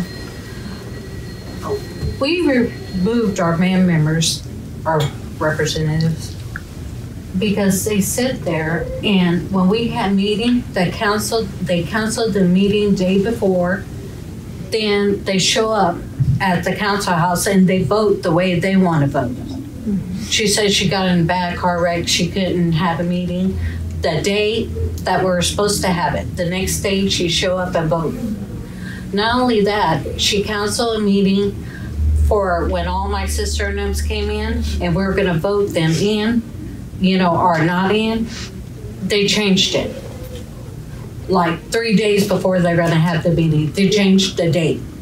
When they told us at the last meeting that we're going to have it on this date, and this is when it's happened, what time, and they got our emails, they got our phone numbers and our address, didn't call, didn't do nothing to, with us. It's over. It's like a record. We were sitting there trying to work with them, trying to, go to the band meetings. And when we voted last time, just as the last council meeting, we voted. And what they do, they turn around and didn't go by our votes. They went their own way. They didn't even count our votes. Even though we voted there and they wrote it down and everything, they did not go by our votes. This is what's happening in our band. That's why we decided to move them. That was the last straw. And we did send them letters. We did want to, get together and have a talk with them. Why are you doing this?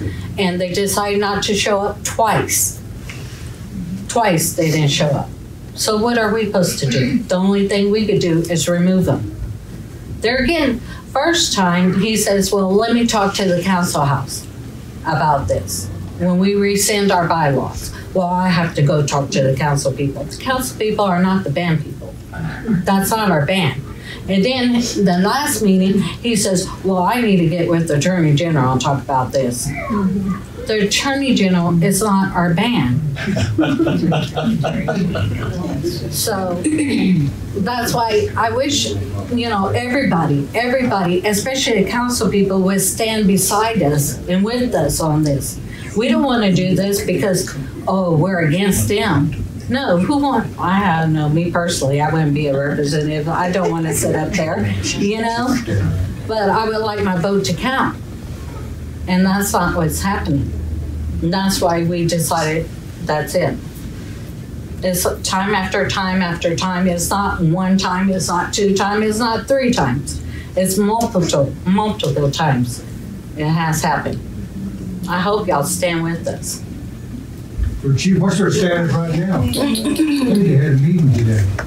You follow Ben? I don't know. Everything's still the same. They're out, we're in. Okay. Get back with you real fast, okay? When you're a council representative and y'all been through so much to try to remove them, how dumb can you be that your people don't want you? Get on down the road.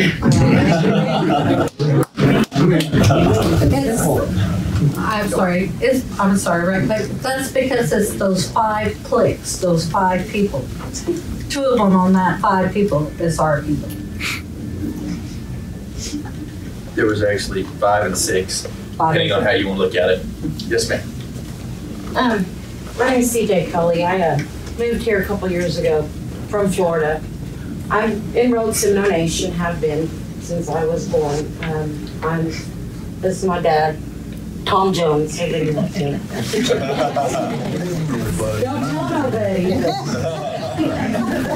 Anyway, I've been to one band meeting once, okay? But I read and I keep track of what's going on with our people.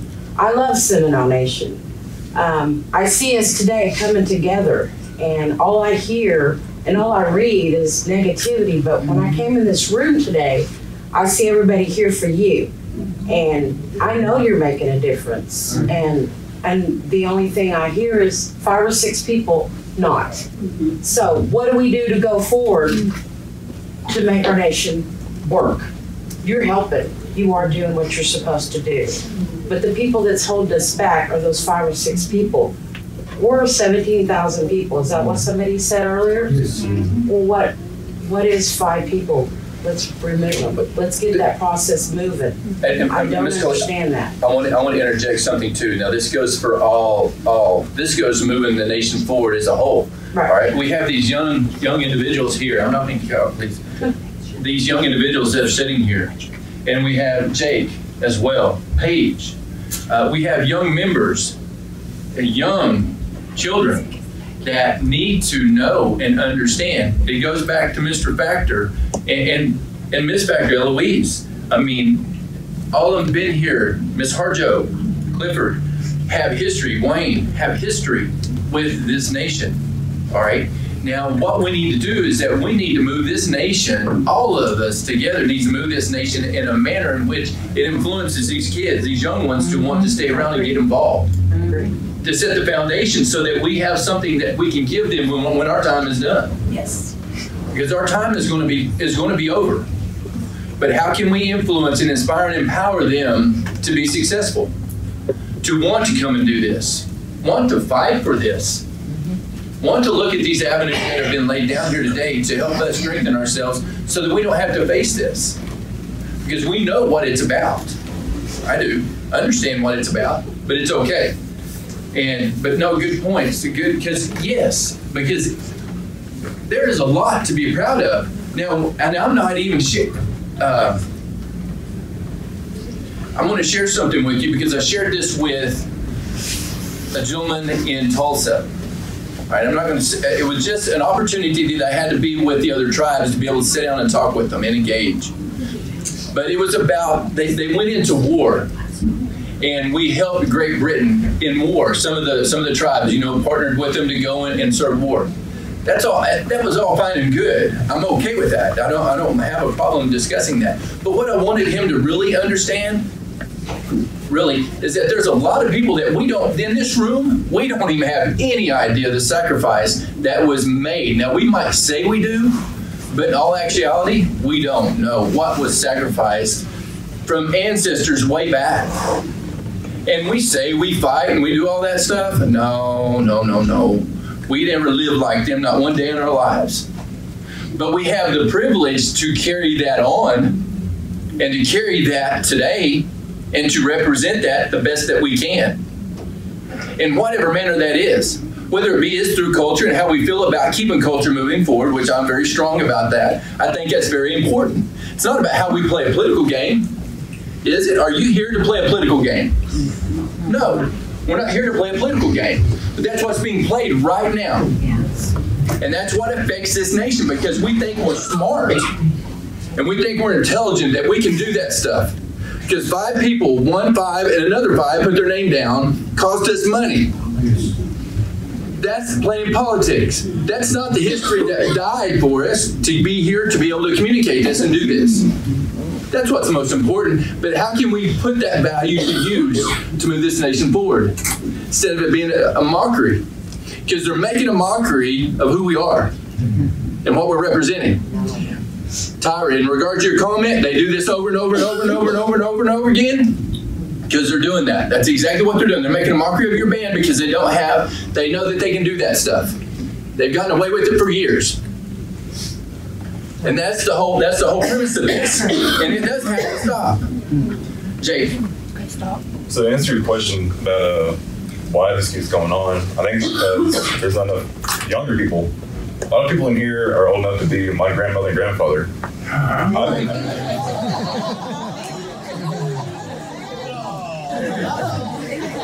of people here recognize me. I've been coming to these types of meetings. I'm 21 years old. I've been coming to council meetings since I was 7 years old.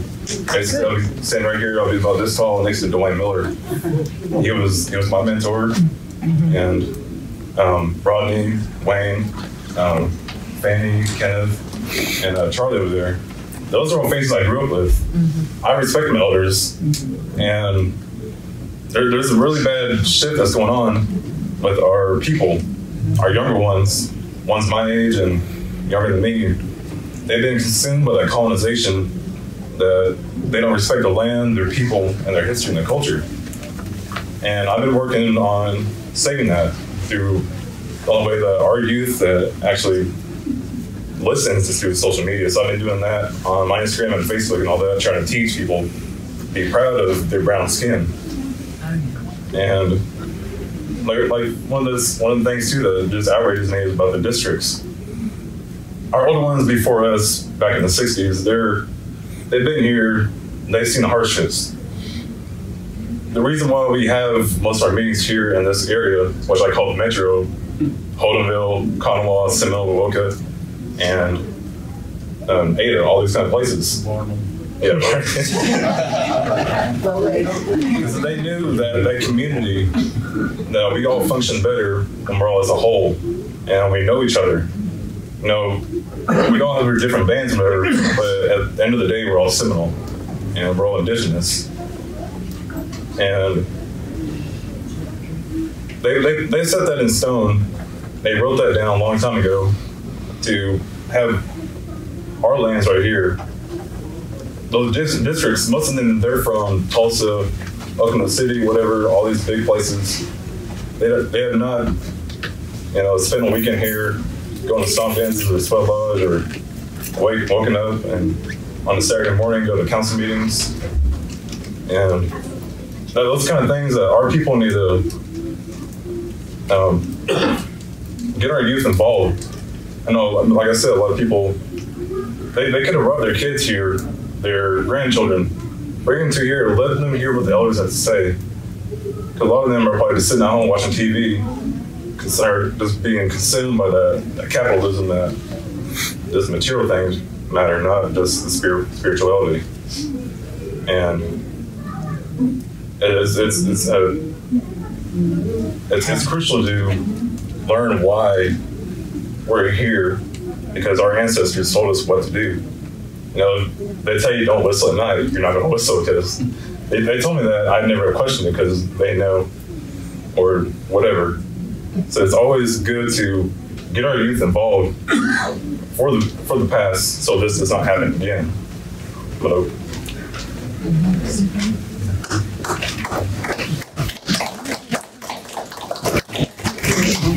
Yeah, I think Steve gets representative. If you can, let Anita, and then I'll go to you, Andrea, after that. If we should decide to, as the council representatives, as general council, if we should decide to seek removal for these, let's do it in the right way, the proper way, follow our Constitution. Although, as a member, I would like to go and take a hatchet and do it right away. As a general council person, I represent my band. I represent the Seminole Nation of Oklahoma, and I have respect for the tribal members. So therefore, I think we need to, if we decide to do this, let's do it in the correct way so it doesn't come back on us. Okay? Let's follow our Constitution. Let's not be as they are. Let's be better than they are. My name is Andrea Scraper. I'm Seminole. Nick Harjo Thomas is my brother. He's my younger brother. I love him. I'm proud of him. And this is what has happened to our tribe. There's always been fighting. Historically, I mean, there's always been fighting. There's always been disenfranchisement. There's some who just won't come back to us because all we do is fight. And there's some who are disgusted and don't want to be Seminole. They disenrolled. I mean, that's the truth. You guys, that's all I hear is just negative, like they said, negativity, name calling, mudslinging. It's sad. It really is. Because our youth have that to look up to. It really is. Leadership, all of us are in leadership roles, whether we're an elected official or not. We are. People look up to us. Even being Seminole. I step out of Seminole jurisdiction. People say, oh, you're Seminole. And they laugh at us. Whether I'm an elected official or not, they laugh at us. Yes, they do. Yes, they do. I go to tribal functions, government functions. They say the same thing. I go to BIA, I go to TIBIC meeting. They say the same thing. You stand up for your tribe. I do. And I'm okay with it. And I'm gonna let y'all know. It's always gonna be a fight. So thank you. I'm gonna go. I appreciate y'all. I got family here, whether you're my family or not. Love you, girl. Thank you. Oh, I guess we're going to do it. I'm Tyler Prater. I'm the secretary of NUFCA. And I just wanted to apologize for the turmoil that this has brought on us all, especially in this time of where we're uncertainty with especially the president and everything that's going on with government, and everything, and where money could be allocated towards different things. I just wanted to apologize to everyone for the coffee. Yes, ma'am.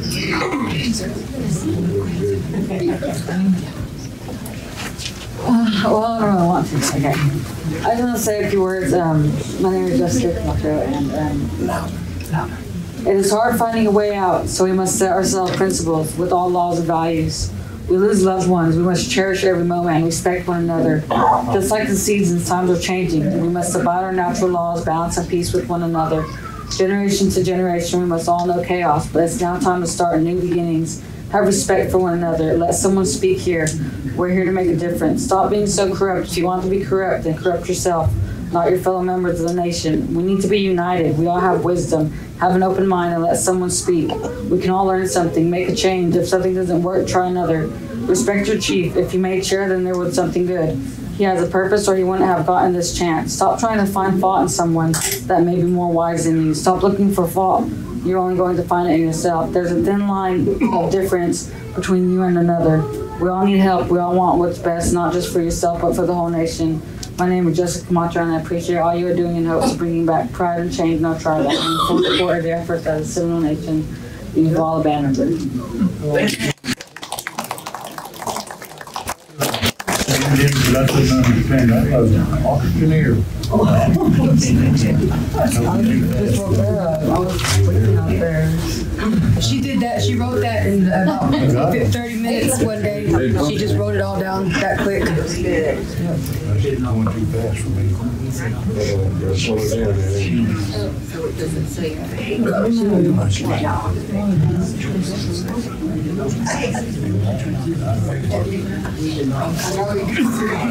know y'all are just here, waiting to hear from me. I'm the one that's always fussing. I'm always screaming around and everything, but I feel like we have not given this man the opportunity to be the person that he is too. He came and offered his leadership, and we have not afforded him that opportunity. As a council person, I can say that in the beginning, our votes were outnumbered.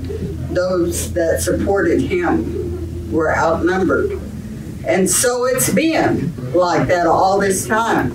But how we correct that is from the band level. Everybody needs to go to their band and say their piece. Amen. Don't just go there and sit there and listen to people gripe, because that's what you see on Facebook. You see, I went to the meeting and all they did was fuss and fuss and fuss. So I don't go to my band meetings no more. That's what they say. But they need to keep on keeping on. You know, that's what our ancestors did. That's what our older band representatives did. And I'm just like, Jake was saying, he's been going to band meetings since he was 7 years old, and we went to band meetings. They drug us to the band meetings. Our moms and them, we sat under a table and listened, to everything that was said. But it starts from the band level. You've got to get up there and to say your piece, and you've got to put your band together the way it needs to be put together. How many of you got bylaws that you go by? That you go by. There's a bunch of us that got bylaws. One of the chiefs, past administration, sent out letters and told them that y'all bring in your bylaws. Everybody renew your bylaws and bring them in. And by such and such a date. And everybody is supposed to have bylaws on the agenda, or every time that you revise your bylaws, you're supposed to take it to the complex and put it on record so everybody knows what's going on. See, that's how we start with the band, to know what our bylaws are, and then from there, if we're on a council, we need to know what our constitution's about. We need to know our code of laws, But a lot of us like me, we don't say nothing because we can't get a word in edgewise because of all the fussing, And that's how it is. And this man, he had never had a chance to. We had never seen what he can do yet. And we need to afford him that opportunity, but we need to start somewhere. We need to start somewhere. And we haven't done that. But I sit here, listen to, and all these charges.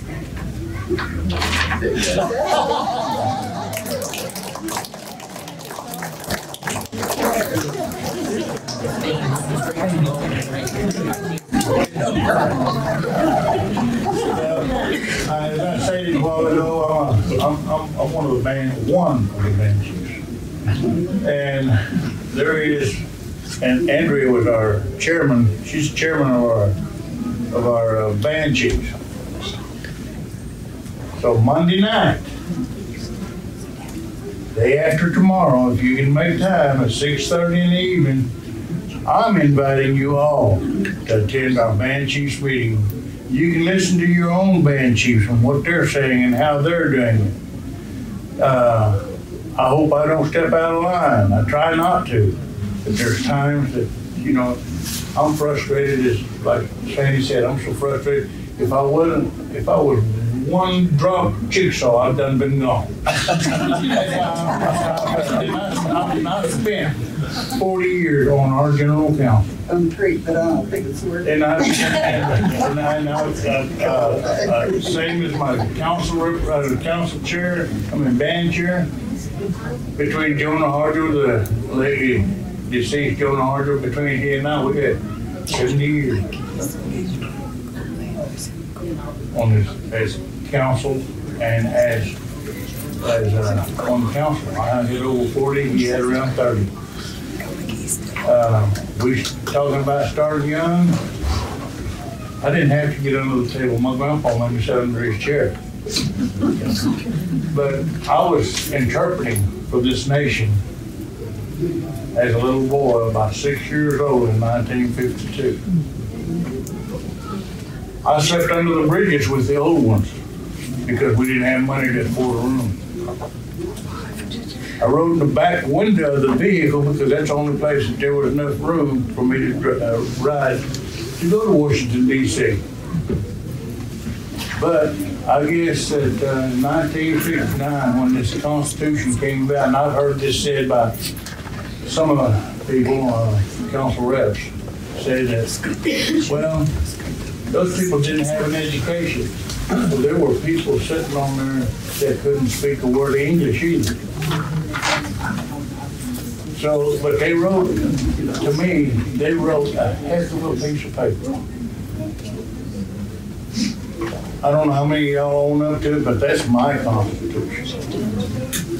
In Indian, I haven't but out on my whole life. That's what it is. That's my Bible. And I live by it.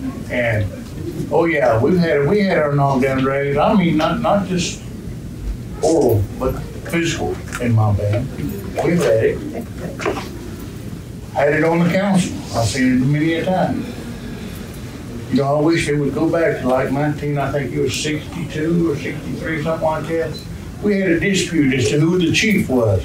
You know what they did? They lined up out there at the mission. I brought my people, he brought his people. He stood over there, I stood over, we didn't face east and west, we faced north and south. I brought my ball sticks, and everybody that supports me brought theirs. Same way with his side.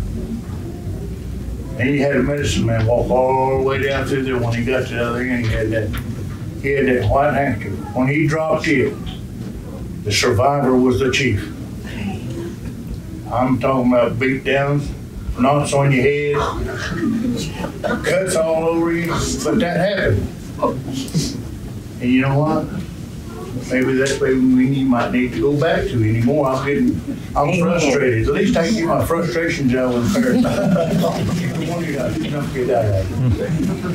But that's true. You know that we sat here and, like I said Saturday, they were up there in Oklahoma City. You know, I would say something. I would love to just go over sometimes take a ball back to a couple people.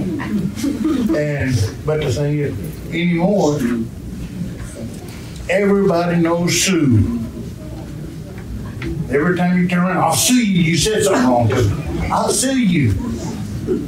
Well, I don't like Sue. Never have liked Sue. I figure we can iron it out between me and you, then we'll iron it out verbally or physically. That's what they made them pastors for. I can bulldoze every one of them pastors. As old as I am, I don't care if I get whipped. I'll be just happy that I've got a lick. That's just the way I feel about it anymore. I am to the point of frustration. And our present chief, Fanny, hit it on the head. It's not just, the people want to give him a chance, but it's our general counsel. They talked about budgets. 1/12, 2/12. You can't live like that. There are kids that want to go to school that can't go to school because they don't have the money because it hasn't been appropriated by our council. You read that Constitution says it's up to that general council to budget our monies. And there's a finance committee out here. That finance committee, their job is a liaison to go out here and gather all the information and bring it to the council. Once it gets to the council, it's not up to the council to say, hey, we don't like you giving this guy a little bit of a raise. So take it back, all of it. They hurt a nation when they do that each and every time. It's that council's job. They said the chief didn't present it. It's not up to the chief to present it. It's up to their finance committee to gather the information and take it to them. It's up to the council to, if you don't like something, you change it on the council floor. But you go ahead and pass a budget. Not say, well, I don't like it because, oh, that old boy, I don't like him. Or that old gal, I don't like her. You're hurting the whole nation. I'm not talking about employees, yes. But if we don't have those employees and those programs in place, we can't help our people, so we're hurting everybody. I mean everybody. So as far as breaking the Constitution, I feel that the council have not done their fiduciary duty in passing a Constitution. I mean, a budget for our people. Now, they say, oh, I'm not going to pass it because, like Charlie said, he asked for help. He asked for some money to be appropriated that he could get assistance. And that's not happening. That's one of the biggest. Oh, he's asking for too much money. Yet they want to sit there and I don't know what it is now. If it's $50 or $100 or $300, it doesn't make any difference. My band stood at one council meeting and asked that they do them without pay. I thought he was going to get beat up for it. But our band has discussed it. And you know, I belong to the Chihuahua band. That's not the full name of it is Chihuahua. So we're fighters. And we want to stand up and let y'all know that, you know, as far as I'm concerned, they said, oh, we went a year without pay. Well, they went a year without pay, but what did they accomplish? If you don't do anything, why do we need to pay you? And that's still happening today. Like I said, it saddens me.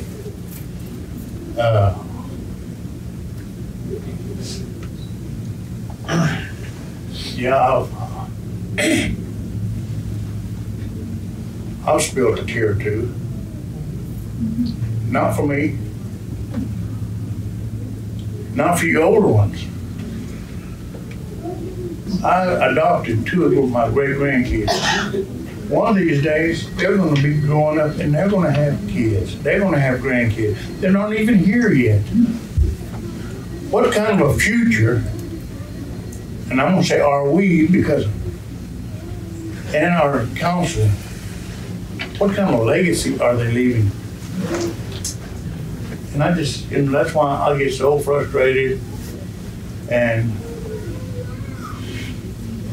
I had to go call somebody else the other day, keep from going to get somebody beat up.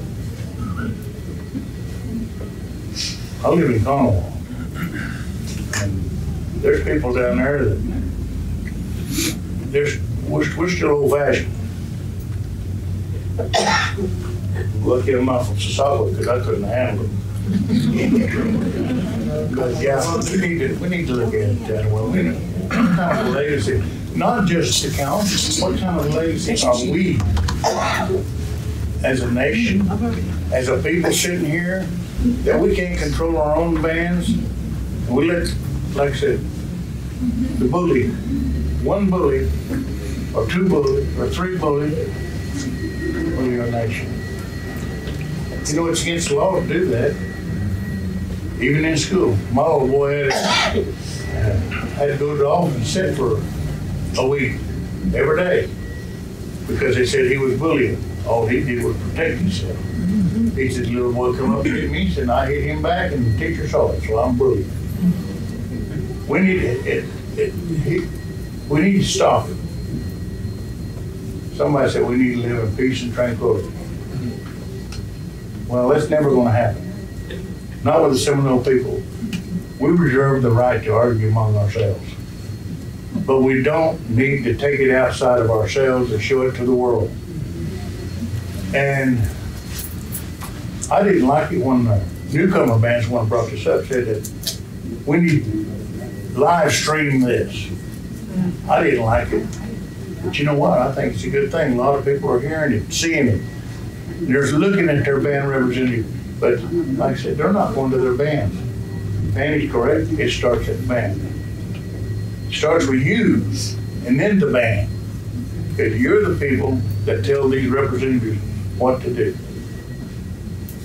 So, money with a muck that's it for you. That's all I can say. Thank you. Real fast. She don't have to leave, okay? That's my wife.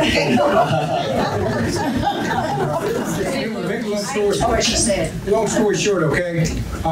If everything goes well in the near future here pertaining to our chief of everything that he's been accused of and so forth, okay? Everything clears up and we start going the way we should be on the right road, okay?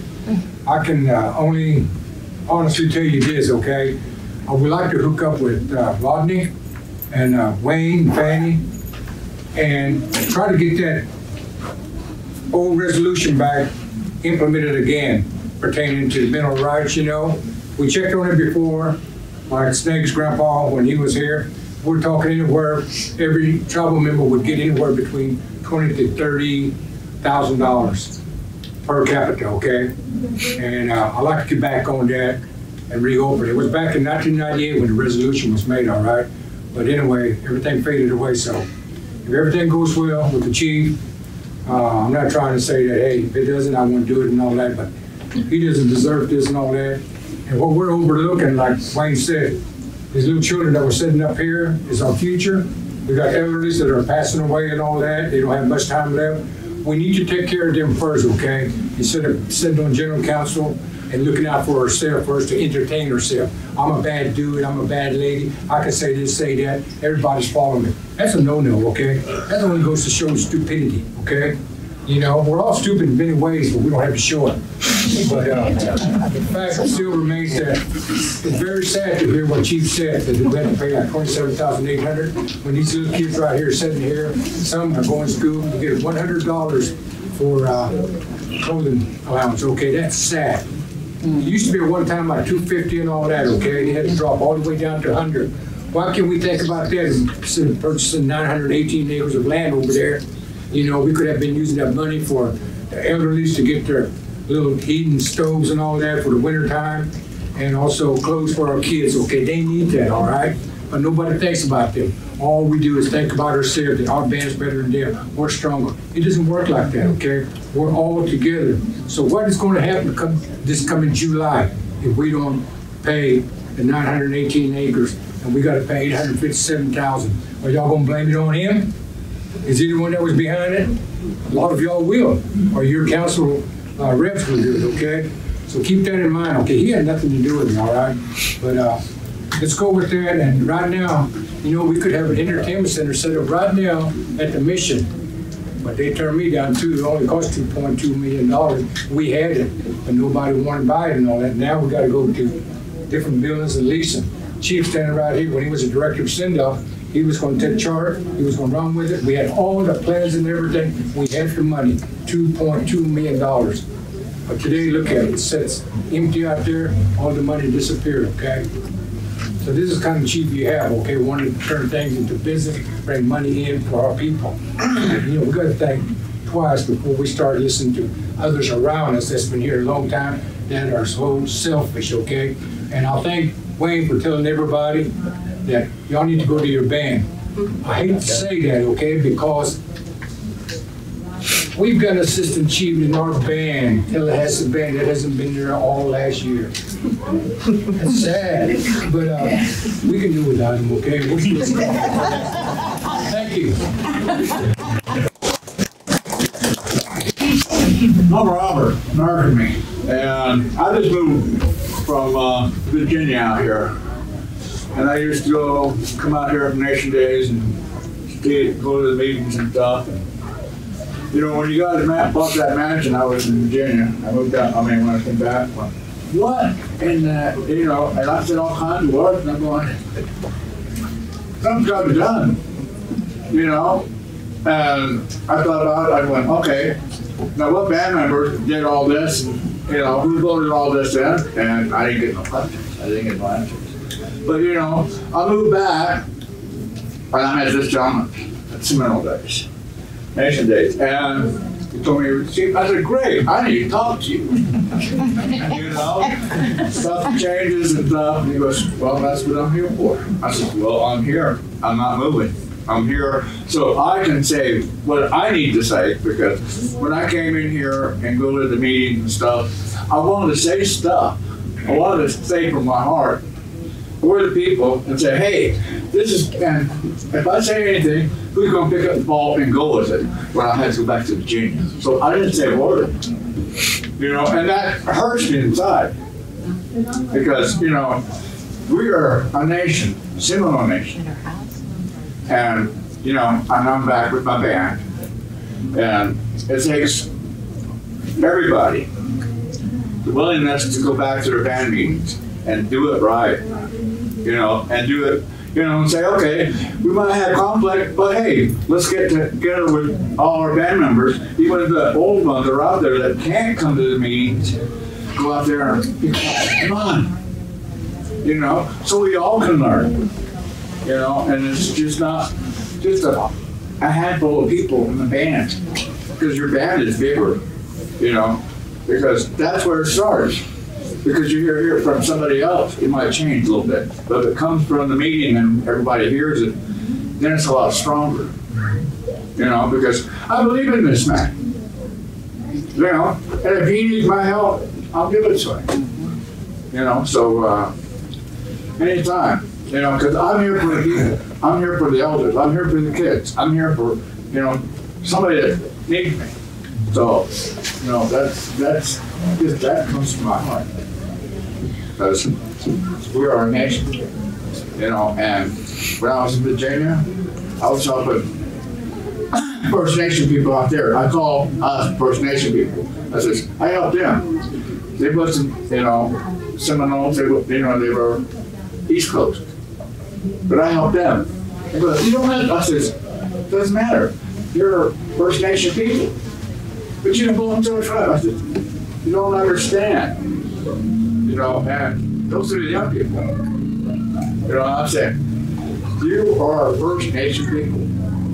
We were here first before white settlers got here. I says, we're not a tribe. You know, I said, we're First Nation people. So just remember that. Wherever you go, look, we're the First Nation people. So, that's all. Thank you. Yes, sir.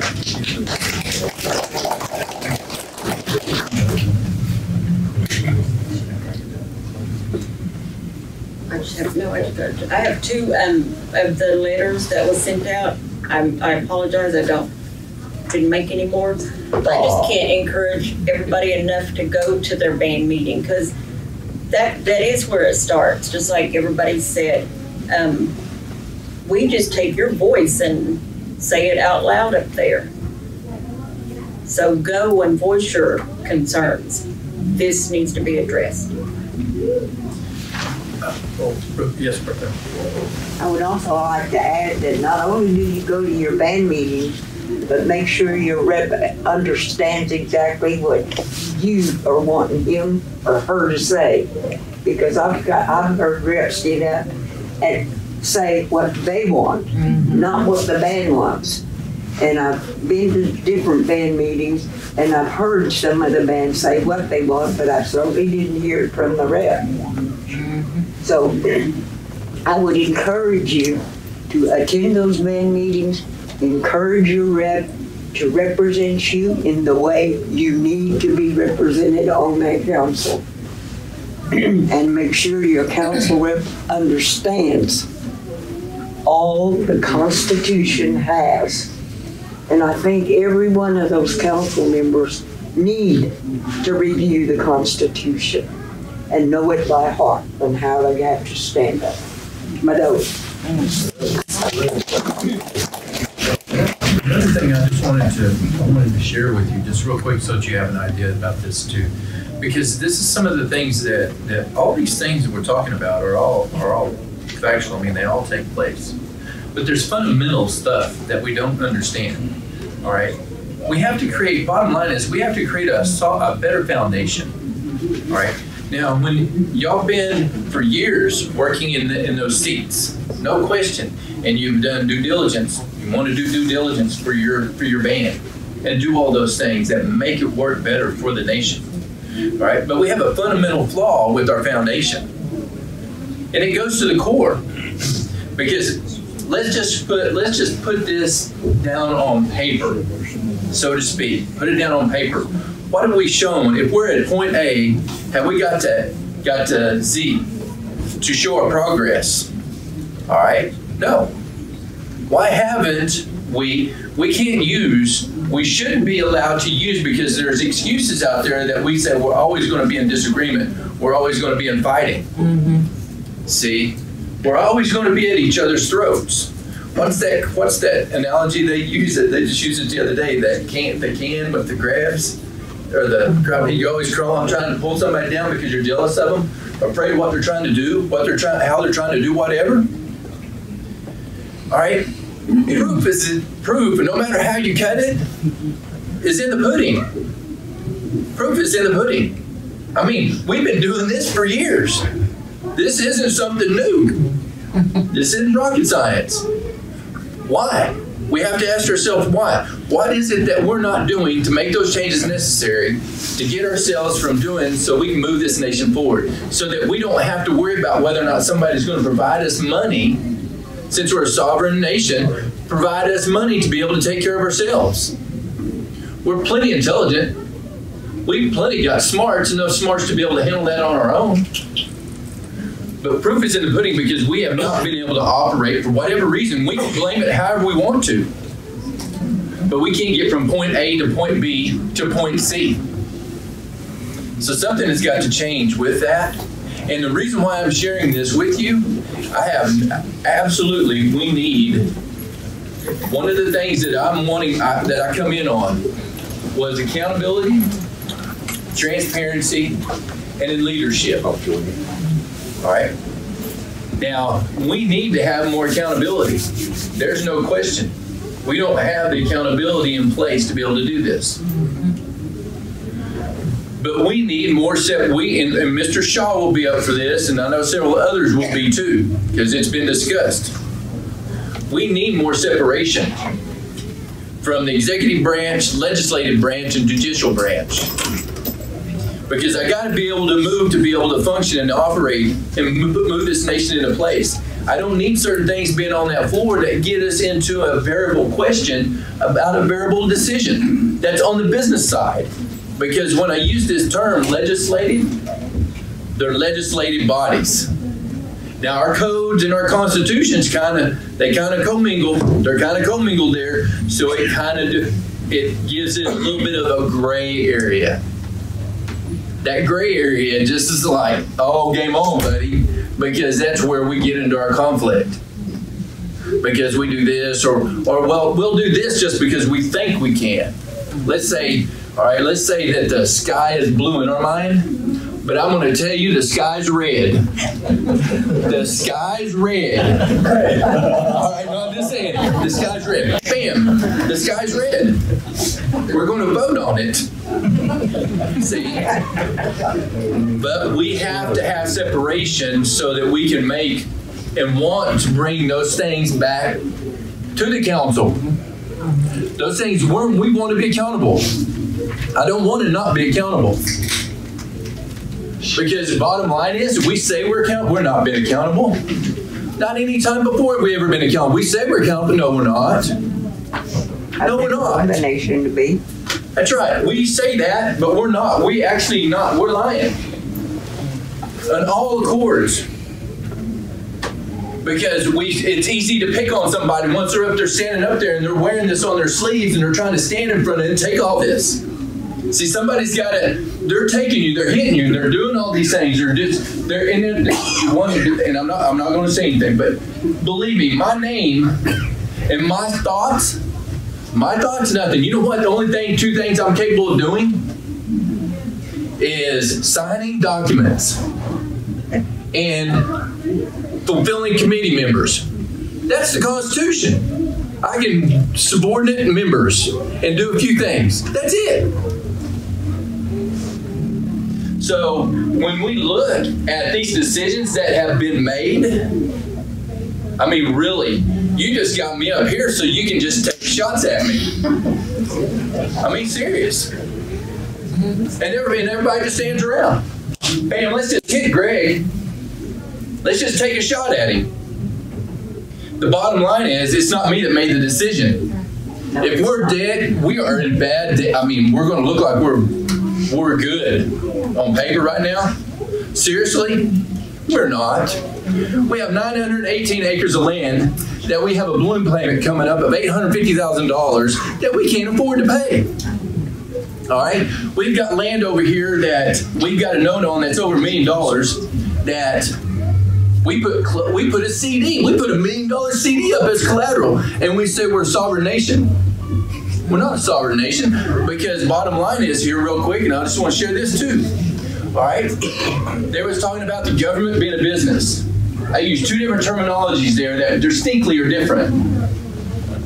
One is a government and one's a business. Seminole Nation of Oklahoma is a government. It is not a business. Seminole Nation of Oklahoma, we should respect our sovereign ability as a Seminole Nation member and respect that. What do? No, we put 10 acres of land up as collateral that we paid $110,000 on to get a note of $320,000. That's not sovereign. That's a bad move.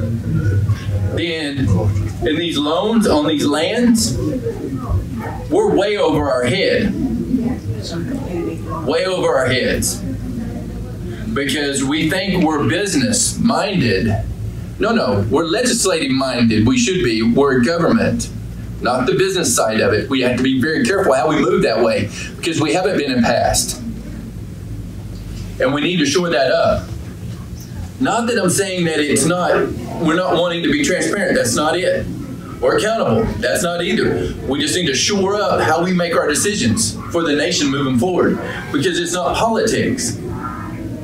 Because there's a distinct difference between how, when the legislative body makes a decision on some type of legislation that's coming across, that comes to your table. Not them, really, because you brought them there. But what goes back to you as legislation? Then you make your decision on that, and then we move forward with that. And once that is created, then it becomes a part of how I move forward on the executive side, depending on what that legislation was. Does that legislation affect me of how I operate as an executive officer within the Seminole Nation? If it does, yes, then we're supposed to put that in and make those changes necessary. Because here, I'm going to tell you another one just real quick, and I'm going to throw this out there because this is a distinct purpose and the reason why I want to share this with you. Because I'm standing here like this. In the Constitution, it says to employ legal counsel. That's the Constitution. That's what it reads to our Attorney General, to employ legal counsel. All right. Code of Law states that the Attorney General, that the Department of Justice is underneath the executive branch. That's underneath me. I'm the executive branch. All right. Now it also states that our Attorney General will be the director of the Justice Department. Okay. Can't do that. Because we no longer have a budget. They moved all the budget down and put into contractual services. But technically, this Attorney General that we have hired on is a contractual employee, or a contractual, she contracts services with us. All right. All right. But she's supposed to be the director of the Justice Department. Can't do that. She's not the director. She's a contractual employee, so to speak. She contracts out. So we broke our own scenarios, and we continue to do that. That's just one part. I'm just sharing that. But that just kind of burns me a little bit with the way that we set up. But it's okay. It's all right. No, it's not. But it is. It is. Because we're okay with, oh, they're gone. It's kind of like the ethical comment that she made about the Title VI. See? It's exactly it. But if we want to hold one, but see, then it becomes a political deal. Political deal. See, I'm not interested, seriously, I'm not interested in the political deal. People are, because I see it all around me all the time. Even before I came on board as chief, I recognized some things that took place before I came on board, just as soon as I got on board, that I saw that happen. That shouldn't have happened to begin with. But I just wanted to share a little bit with you about the separation. Because, see, there's decisions that have been made that affect us. One, the resolution on the floor to approve the $60,000 quarterly payment for the Grissom Mansion. Mr. Cootie's gone now. It's going to have a serious impact on the nation, on how we function. We've been, now mind you, catch this. We vote on a resolution to negotiate selling it. Then we go and put down a $60,000 quarterly payment, and then we pass that. That's like a V8, you know that V8 move? You know, you have that, you hit your head. That's exactly what just took place. That's a V8 move. Really? Because the thing is what they don't understand, all right, we've got not only a Grissom Mansion payment that they stated we're going to have to symbolically pay $20,000 a month. We've got a vineyard that we got to pick up now. Got a payment we got to pick up there. And then we got to pay that. And then technically speaking, we've got other payments that don't come out that we can't even technically pay for. Because Kyle's trying to survive to keep us cash flowing. Just cash flowing, not like we got. Now we're a nation. Now mind you, we're a nation. You say we're a nation. We don't have $1 million that we should have $1 million sitting over in this account to have a rainy day fund. No, not us. No, we can't do that. That we can get to. Now we've got a $2.2 million account, but we can't get to it like that. That's for TCNS. I just want to let y'all be aware of that. Tell us our money, but we understand in the rain. That's what we do, though. But those are the fundamentals. We're drowning. But that's the foundation that we have to create this foundation. We have to create a foundation and provide an environment that will inspire and empower our people for success. We have to work on it each and every day. But we have to work on that foundation. That foundation, it has to start with how we operate and how we function within our money, our means. We don't have money that grows on a tree and just plops out every time we need it. We have to respect it. And we don't. Because we think we can go out there and make this move and just do a verbal resolution. All right, now mind you, a verbal, as I told you on one of those things, other business is supposed to be called up because it's not in the Constitution. It doesn't describe other business in the Constitution as far as our order. But if you're going to pull up other business, it has to be determined whether or not it's an emergency. That's right. All right. Now they pull the votes. I understand that. They pull the votes on the floor. They pull the votes on the floor. We could put that. Well, sky's red. We could put that in a verbal resolution and they would win and they would say that the sky's red. Now that resolution comes true. See, I'm just stating that's how it works. If it's not balanced out to some level, right. So, but I just wanted to share that with you, and I know that we're getting close, but I just want to just tell you real quick, I thank you for coming out. I thank you for the different individuals that we have here today. You got 25 minutes, but that memorandum that was drafted by the AG, are they going to move on it separately or not? Because like Wayne said, depends on what you want to do. Yeah, whatever you want to do. I mean, however you want to do it. You talk about the memo or the resolution. You're going to throw it out. That's what I'm saying. You are.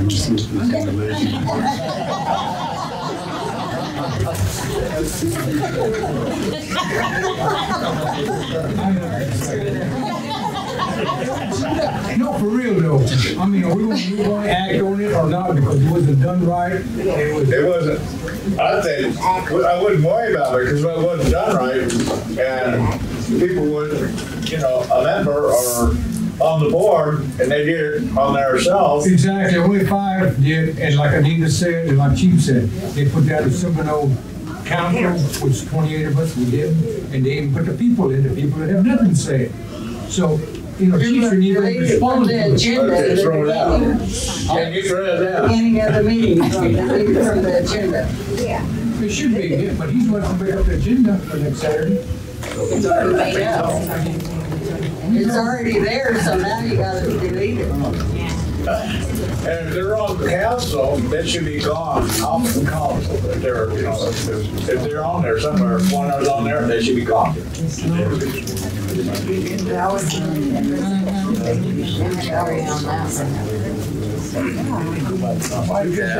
think it was outside of the 10 days. Yeah, that's what I'm thinking, that it was outside the 10 days. Yeah. Yeah, I'm thinking it was.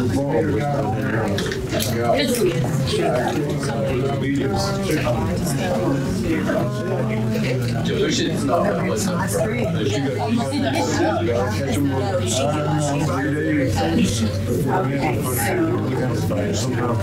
It was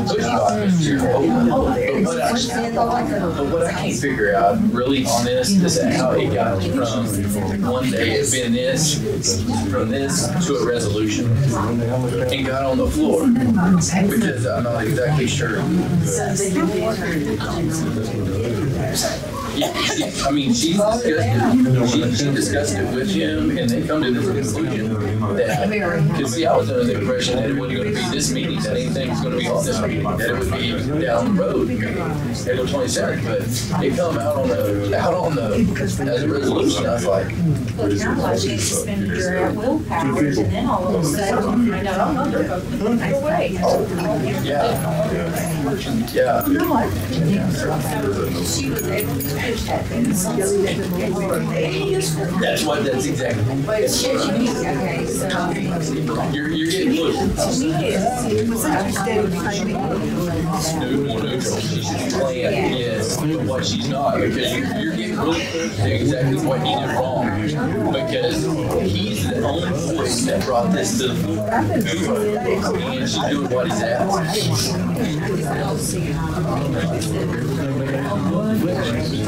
Yes,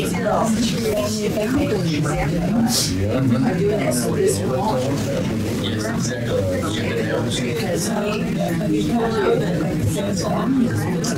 No, she knows it. No, because there's only, she knows that the council didn't approve going this route, because there's only 5 things on this one. Bo, have a good evening, bro. Yeah, but I'm not, it's not written down that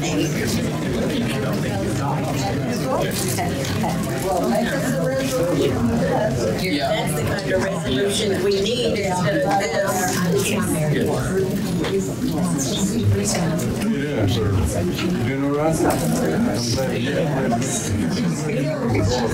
glad you take care of it. I'll hold you to that.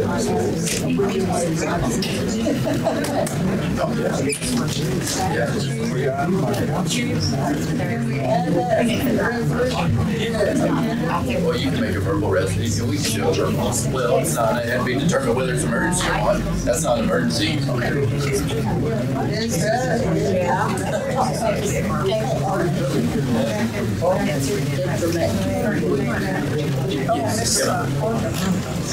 afternoon. My name is Emma Wesley Harjo. I am from the Eufaula band.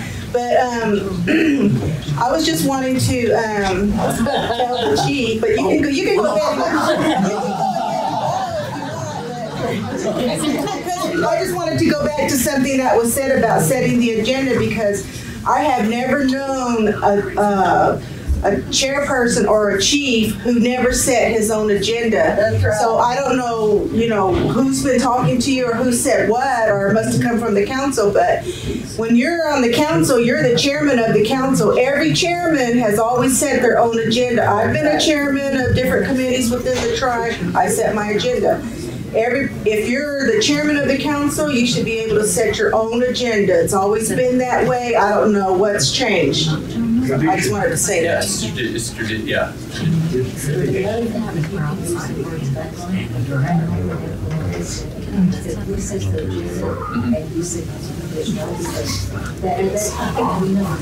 Yeah. She was doing all the things that I felt was so I don't know. So let's use the word fallback. Yeah, you see, there's nothing that's written down stating that. It's just tradition. You know, it's just. It's always understood. It's law. Family law.